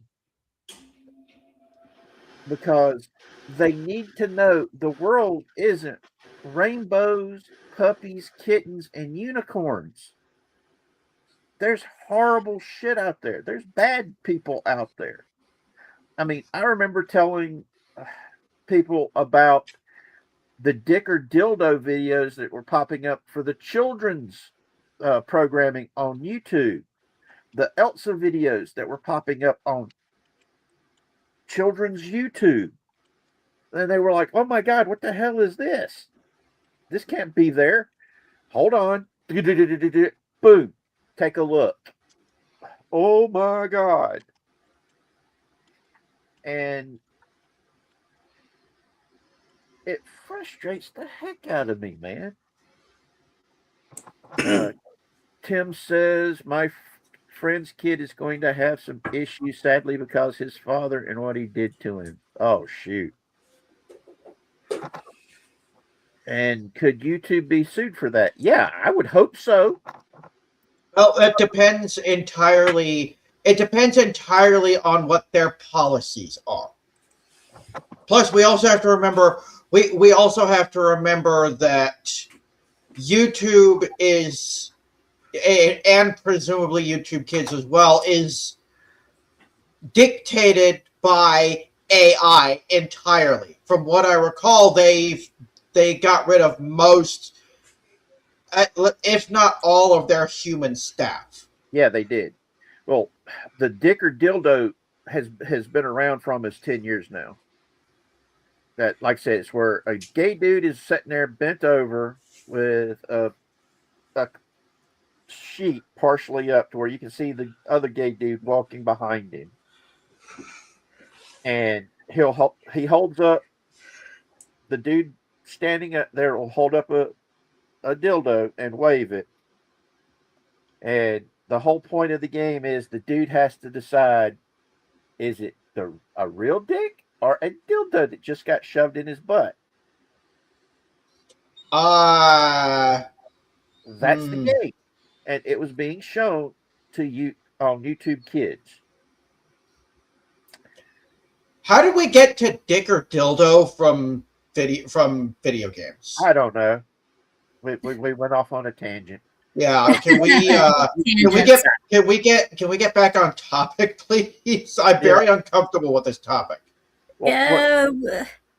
What gets me about that is he's digital. There.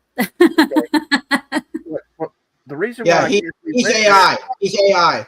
He's digital. I think the reason why we ended up going there is the fact that people bringing up the shit that's been going on YouTube, and we ended up talking about it. Now, with the gaming stuff, I'm looking at this as a casual gamer. The only real game that I play literally every day is like Fallout 76. I play every day to make sure I hit my dailies. And I will play my Jedi Fallen Order, Jedi Survivor, Hogwarts, Legacy, and a couple of other games. And, of course, my Fallout 4, which got me started in the getting back into gaming. I just do not understand how these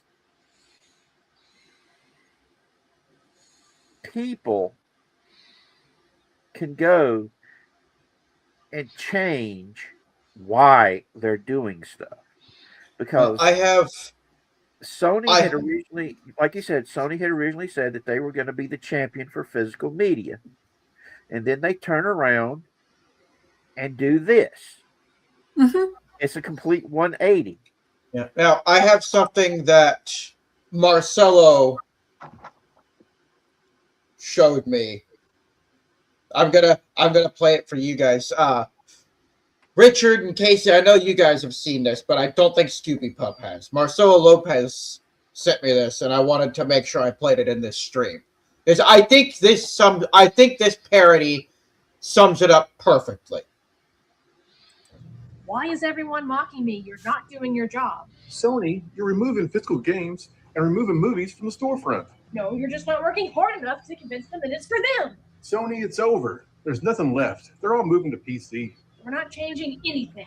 You have sentenced us to death. And so be it. I am the king. I can do whatever I want. You were half the company you were during the PS2 era. I'm 10 times the company I was during the PS2 era. Roar. Physical media preservation. No, you're dead. Give me one good reason why I shouldn't rip you apart. Tell them. Who's responsible for the death of collecting physical media? You. But it was an accident. If it weren't for you, we wouldn't have to stop making physical media and midnight launches would be thriving. Do you deny it? No. Well, here's my little secret. I killed physical media. Tell them so they can hear you. I did it. I killed physical media.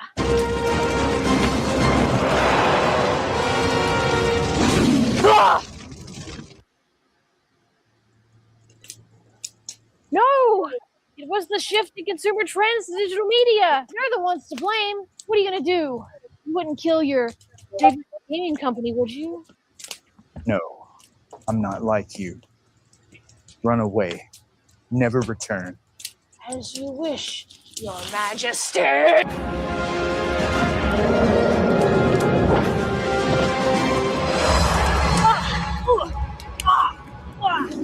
Hey. What's up, guys? Oh, so we were the problem? No. What are you doing? No. Ah! What the fuck? Pretty well sums it up, I think. Yep. Sums it up for now, but they need to add Nintendo. Oh, I'm sure they already have one for Nintendo, but that's a different story. Because, like I said, Nintendo played a big part in it. But when you look at it, though, they're all guilty. I'm just to that point of what the hell, man. If it ain't broke, don't fuck with it. Yeah. But they're trying to keep up with modern times. And right now, modern times, meaning TV and such, Nintendo TV and all that stuff, is telling them, go digital. Yeah, but look what happens when you do follow modern trends from modern audiences. You get dick. The saddest part of it is, in 10 years' time, I guarantee you we will have physical media again. It's just not going to be the same. I told one of my friends this yesterday. I see gaming as music. It goes in circles. For example, it'll start in one direction, head in another, and then it'll start and it'll go back right to where they started from. I think it's going to start it started with physical media. They're going to get rid of physical media. They're going to realize they fucked up, and then they're come back to physical media. I think that's how it's going to be. No, that's what happened with vinyl.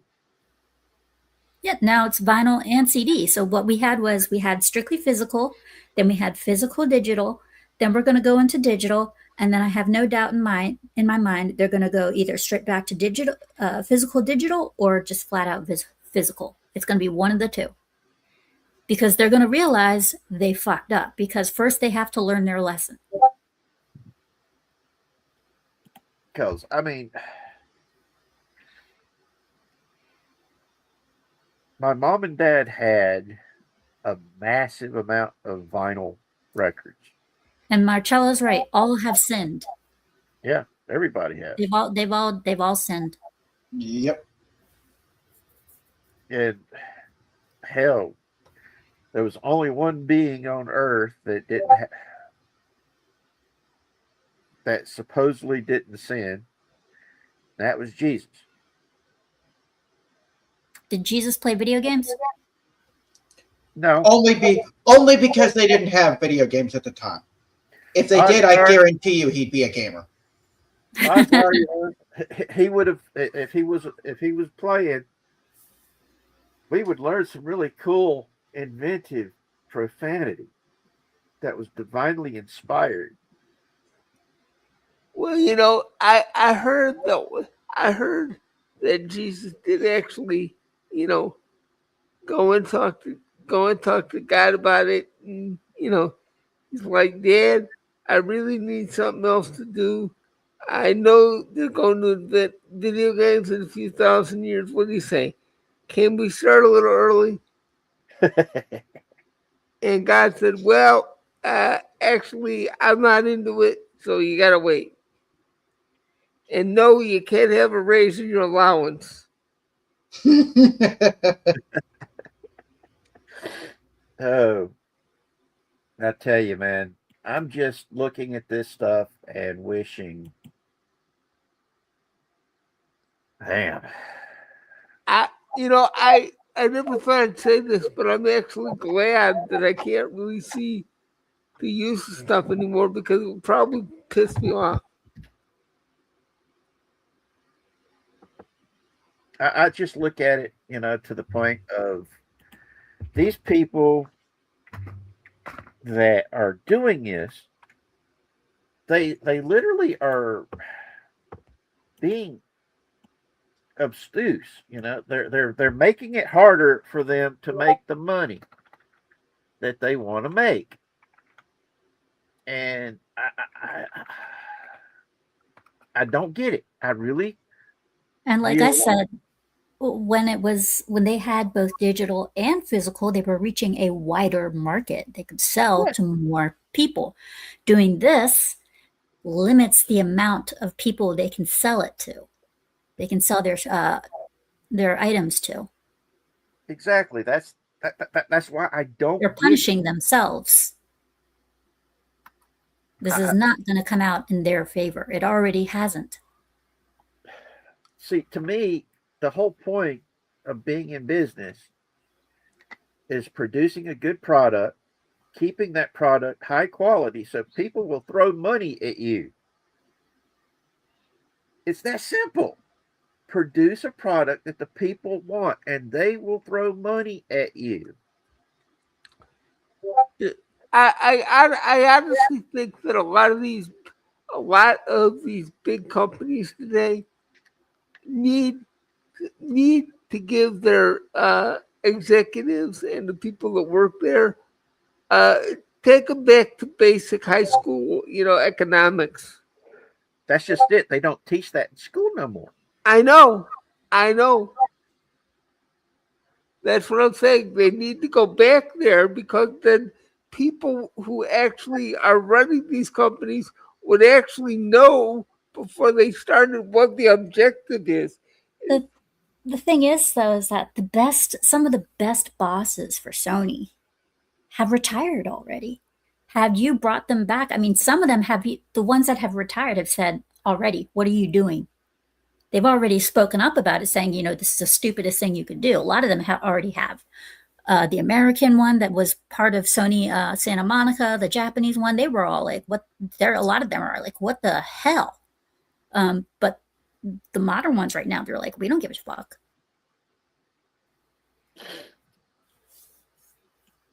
I'm just to that point of, if these people are going to be this obtuse, this stupid, that they're going to get what they deserve in the end. It's monkey see, monkey do. The other companies are doing it, so they decide, hey, let's do it too. Well, the saddest part of it all is stupid. You can't fix stupid. Yeah. No. Once stupid takes hold, it's only going to get worse. There is no cure. There is no cure for stupidity beyond death.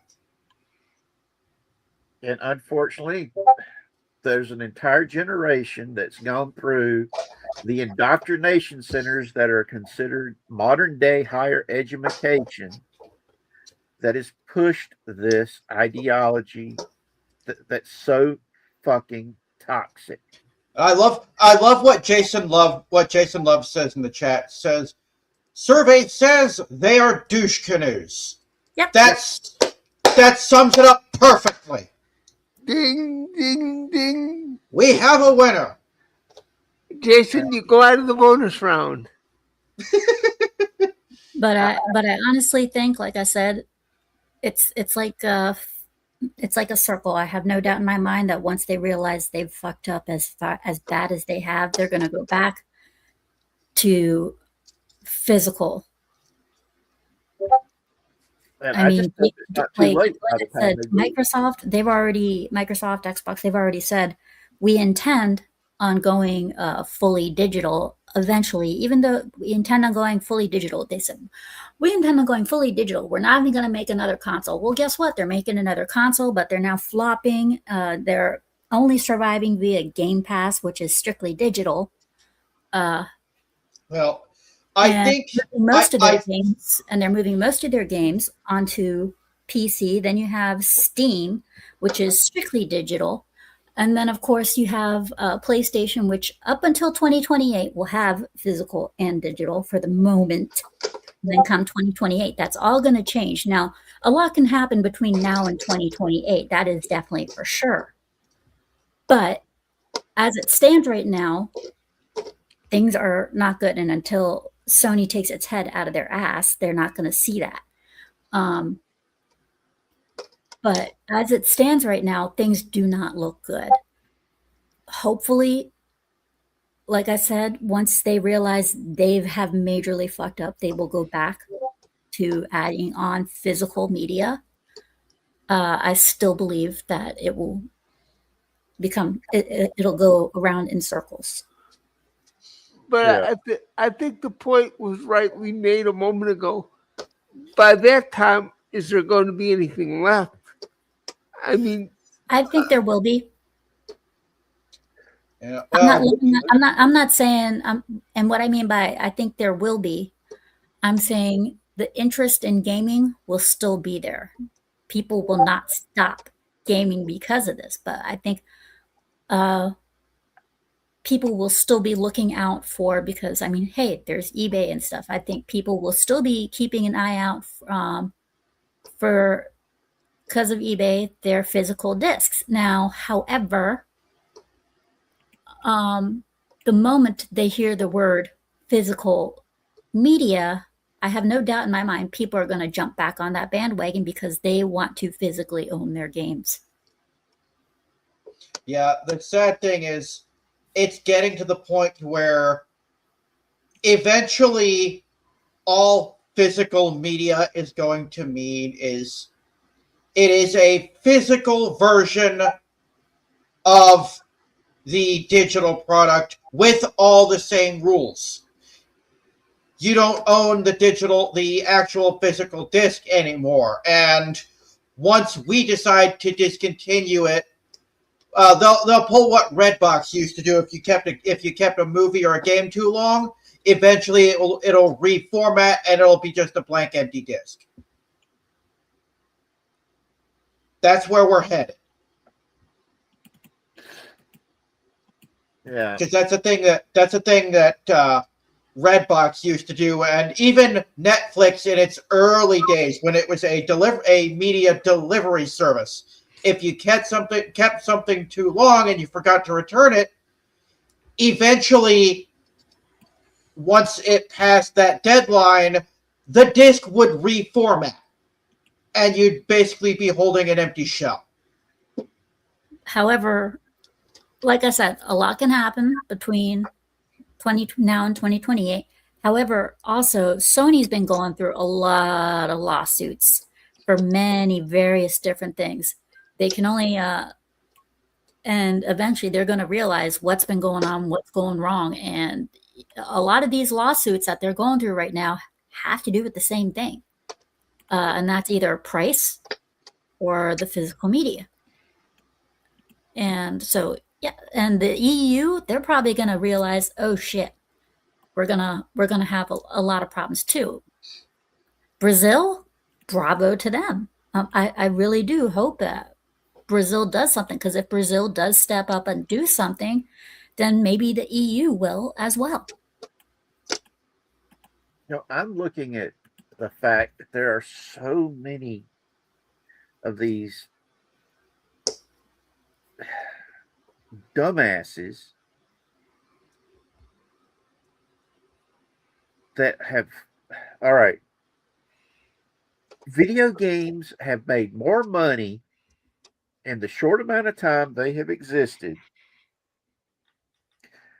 than the entirety of the movies and TVs and books industries from the beginning.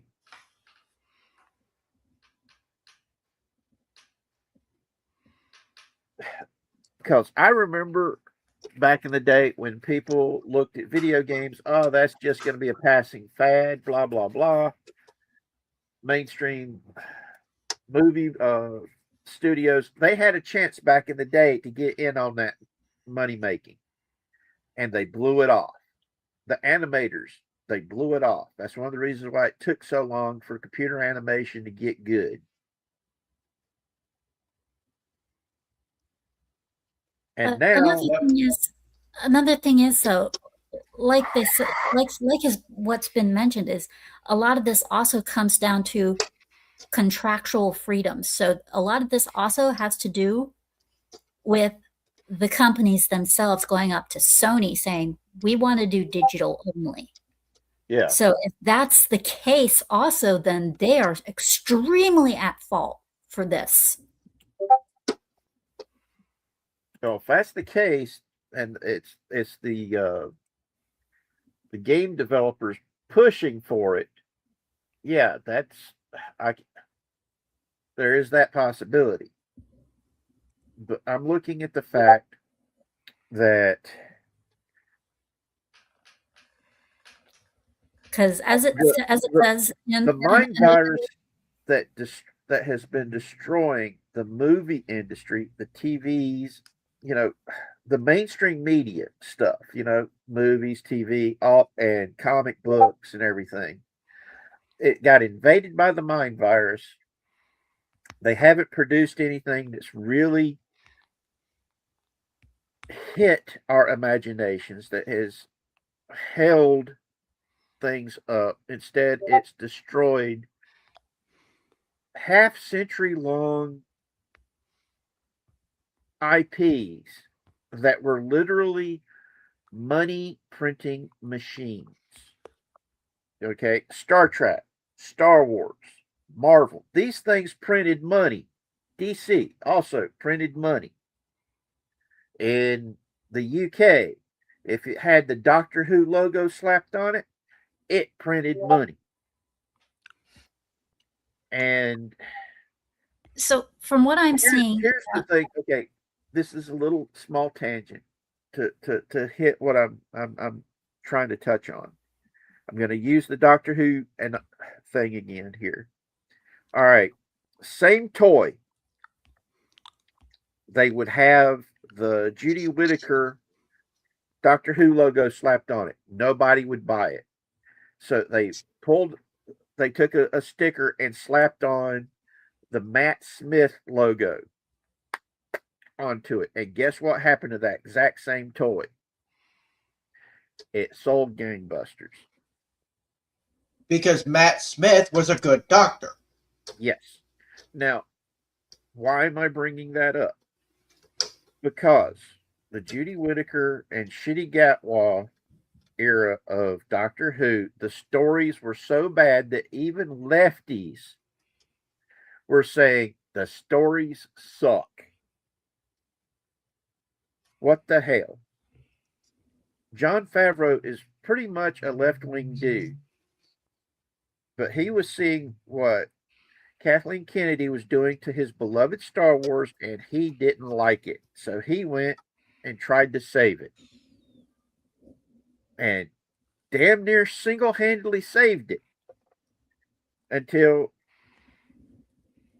the season finale of Luke Skywalker coming in to save the day caused Kathleen Kennedy to lose her ever-loving shit. Yep. And she immediately had to step in and take over. Yes. I want to quickly read a. You cut off there for a minute, Scoob. I said I want to quickly read you guys a brief article, if that is okay. Go right ahead. Okay. This is from IGN. It came out on the 11th of July. It says, as gamers sign online petitions and swarm upon each and every PlayStation social media post, the EU has said it's powerless to actually stop Sony and, indeed, any company from killing discs. Sony's controversial decision to stop releasing games on physical discs has sparked backlash from gamers upset from the move to an all-digital future for all new PS5 games launched from January 2028 onwards, something that's almost certain to also continue on the PS6. No shit. A high-profile petition called... You just sound waved. You cut out again, Scoob. The petition is reaching 300,000 signatures. And in the past few days,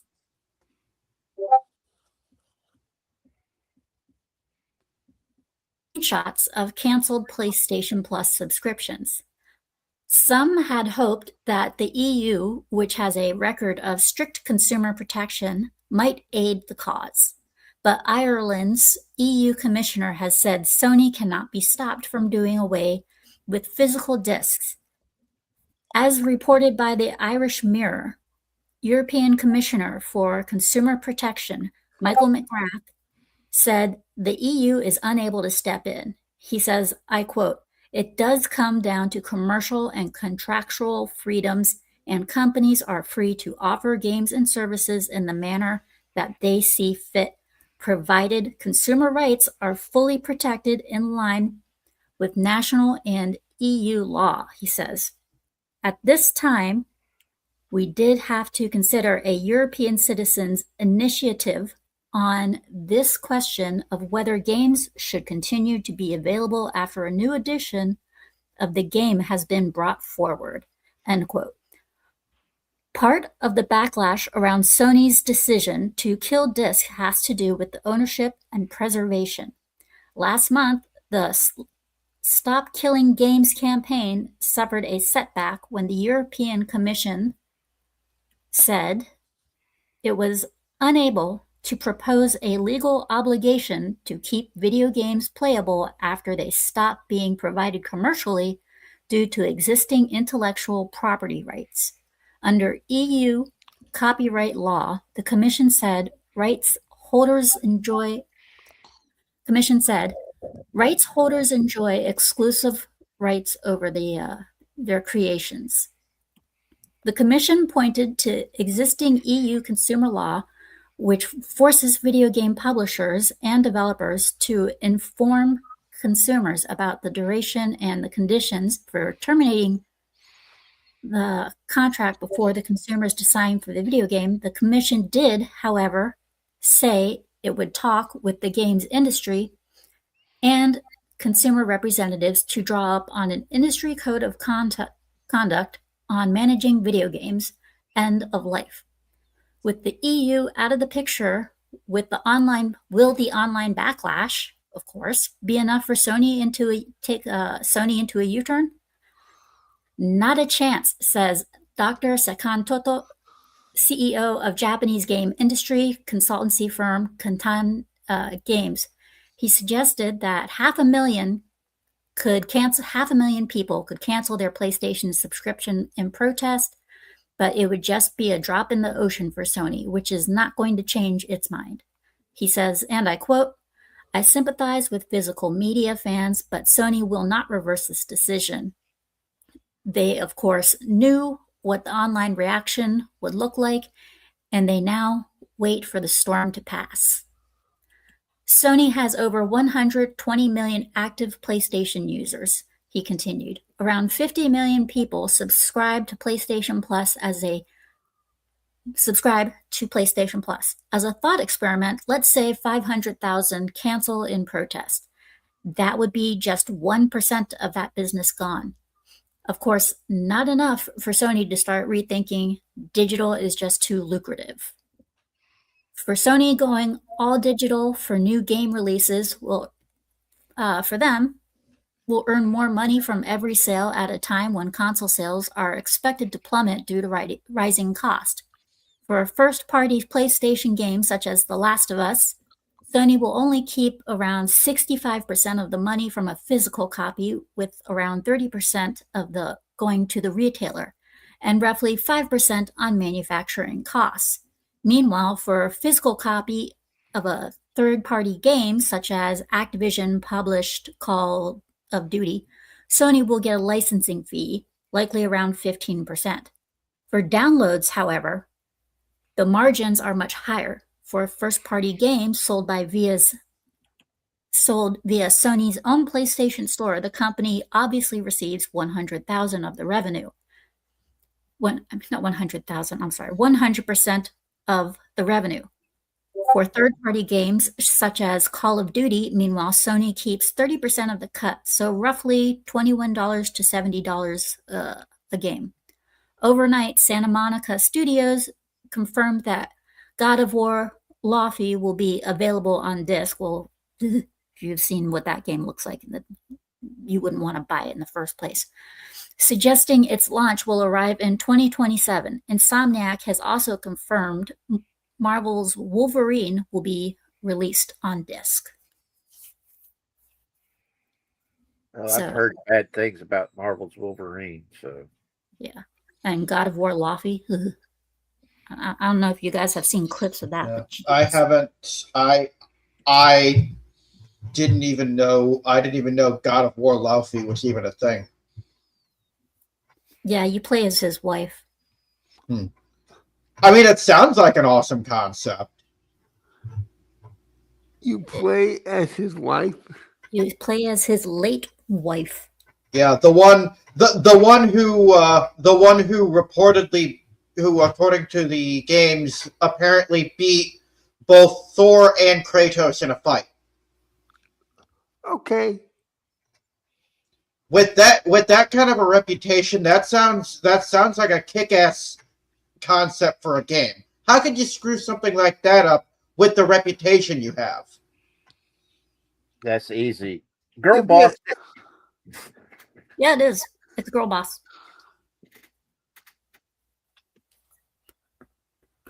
The only reason why she beat them both was the power of the JJ.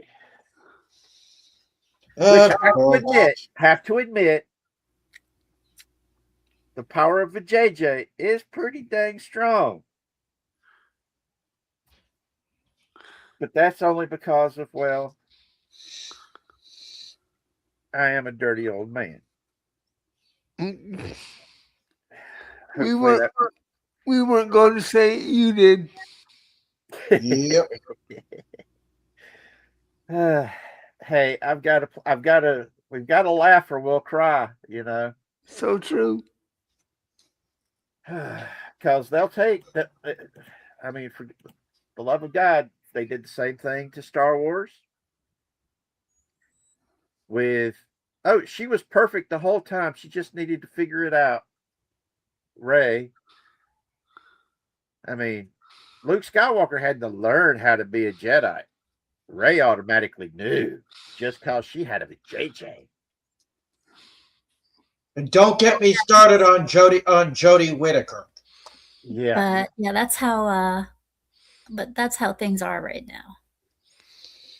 Eventually that fad will pass and they'll look back on this era of entertainment and think, good God, what the hell were we thinking?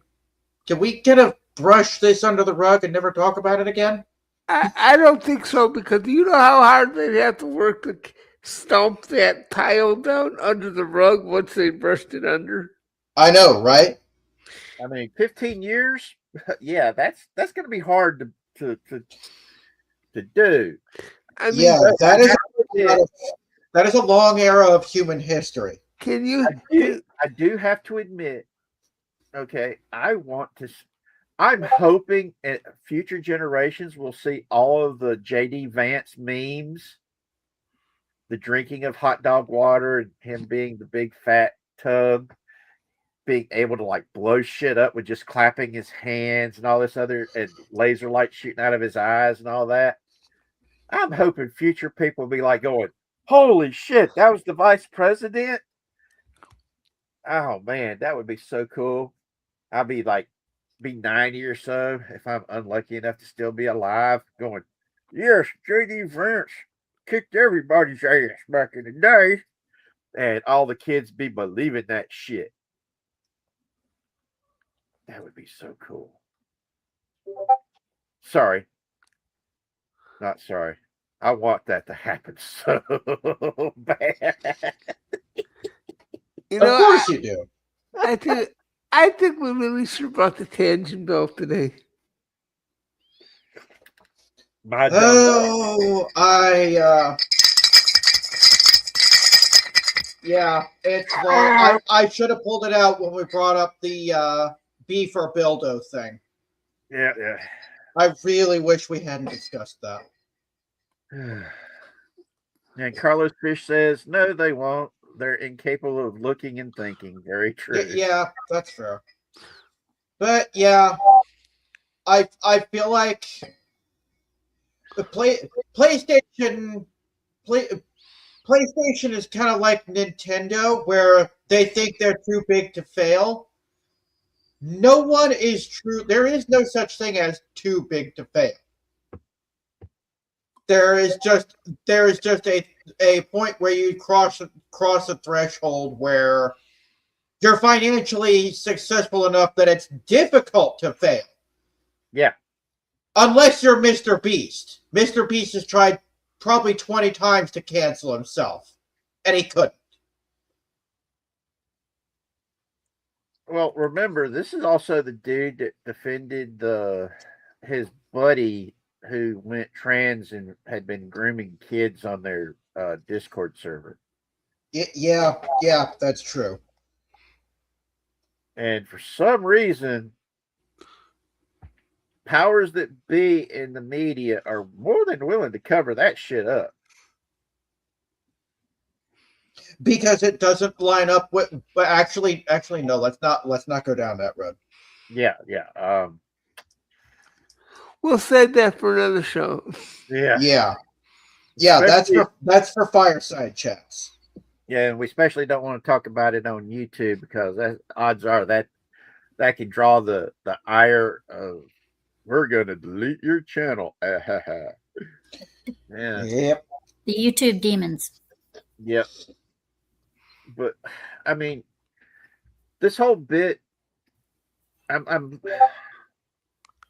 it does confuse the heck out of me that they've done that 180, going from being a champion of physical media to being, nope, we're going straight all digital. Fuck all y'all. We don't give a shit. Screw you guys. I'm going home. Exactly. Yeah, and I'm just gobsmacked by it. You know, it's just one of those things where you're like, damn, this is messed up. Do we know what time Tony's stream starts? I think it already has. Okay. In that case, we should probably wrap things up. All right. Let's see. How should we wrap it up? All right. I know. Scooby Pup. Yes. Tell people where they can find you and your stuff. You can find me primarily on YouTube, but you can also find me on Kick and Rumble, as well as Twitch. I game in the week around 9:30 to 10 p.m. Such as tomorrow, I will be hopping back on Pragmata around 9:30, 10 p.m. If you follow me on Twitter, keep an eye. You will find the announcement as towards when I will be on. If you follow me on YouTube, look at my posts. I always put on a post as towards around how long it'll be until I pop on to play the game. Saturday, I have on Scooby Pup's podcast at 5 p.m. Eastern, I have Problematic White Guy, John. He and I will be talking about the pricing of current consoles, what's coming up, console-wise, game-wise, and as well as the physical media and digital media. So we'll be deep diving into that all. Why? Because I'm a gamer girl and I love games. Cool. All right, Casey, tell everybody where they can find you. Thank Juareavo. I want to thank you for the opportunity to be on the panel with these fine people. For anyone that doesn't know me, I am Casey, the creator of Casey's Creepy Creations. If you're looking for the best in short, original, dark science fiction stories, you can find me at Casey's Creepy Creations on YouTube.com. Thank you, one and all. Scoob, it was a pleasure. Richard, everybody, Juareavo, true pleasure. Crazy, great to see you. Can I say one more thing? The pleasure is all ours, Casey. Yeah, go I just want to say, people in chat, if you're watching, subscribe to each and every one of us. We all have our own little area that we're trying to reach. I'm trying to get to 700. Everybody's trying to get to a certain area. Please subscribe. Check out all of our channels. We do this for you. Yes. Yeah, you are the reason. You're the only reason we do this. Yep. And then we have Crazy Horse. Okay. Well, we've had some changes, so I'll let Alice. So unfortunately, we are having to postpone book club till next week. Things have come up. Ginger couldn't make Ginger couldn't make it, but that's fine. We know she's a very, very busy woman. So I'm Alice. He's Crazy. We were supposed to be doing book club tonight with Ginger and Eris, but unfortunately that has got postponed till next week. But I'm Alice. He's Crazy. You can find us on Crazy Horse 1985. We cannot wait to see everybody for happy hour tomorrow. Thank you, everybody who made it to our late night Friday special, which was a little bit unexpected, but we had a blast. And just let know out there, we love each and every one of you. So that means, since y'all are not going to be doing that, that means poor Loki's not going to get to have video game time. Yeah.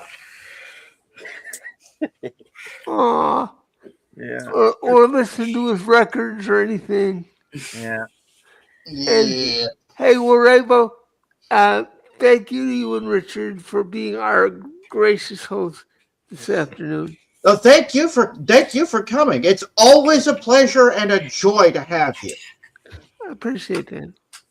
And anytime I have a stream, you'll always be the first one to get a link. I appreciate that. And Juareavo, it is now your turn to tell everybody where they can find you. Well, the fact that you guys are here right now means you know who I am. I am Juareavo. You can find me on the glorious tube of you at Toa Juareavo 01 or just type Juareavo into the search bar. I do retro game reviews. I have next week I have a review coming up of my all-time favorite game that I have ever played.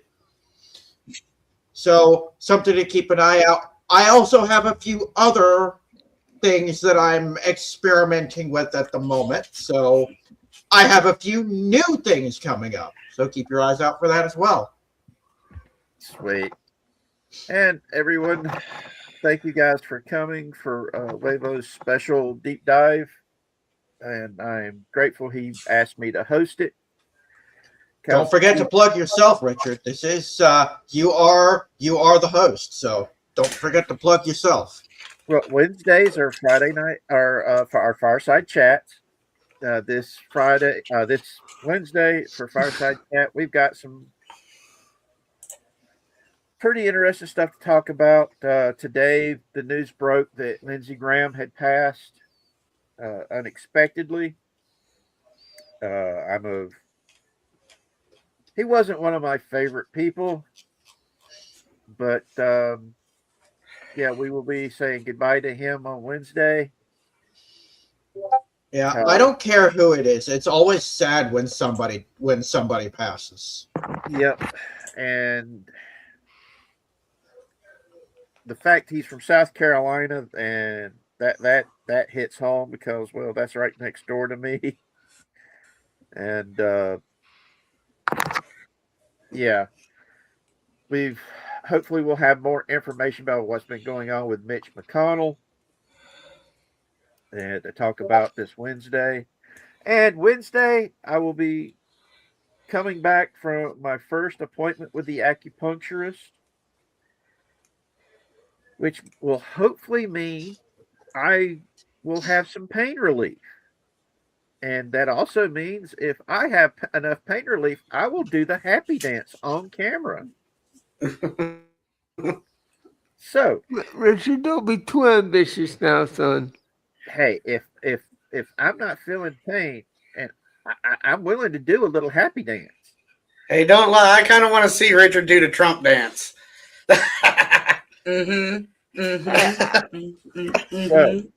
Well, I mean, he can do the Trump dance, but don't overdo the Trump dance. That won't be a problem. That won't be a problem. I haven't been able to do really any type of big time dancing in a long time. I believe it or not, I used to do ballroom dancing. So you did. So you spent your days doing the ballroom blitz. Yep. You know, that was a terrible reference that I think nobody got. I sang it. I got it. Like ballroom blitz. Ballroom blitz. It's the ballroom blitz. Anyway, it's awesome. But yes, everybody. Thank you guys for coming. I hope we got a good conversation going, got people thinking, got people looking up what we talked about. As I am wrought to do, I like telling people, let's go out there and be the positive change we want to see in the world. The only way we're going to make this world a better place is by actually going out there and doing something. Go be what you want to see in the world. Unless it's doing really kinky stuff in front of kids, man. That's just not messed. That's just messed up. No. And Chippy wants to have a word with you. I swear. But just got that song stuck in my head. You're welcome.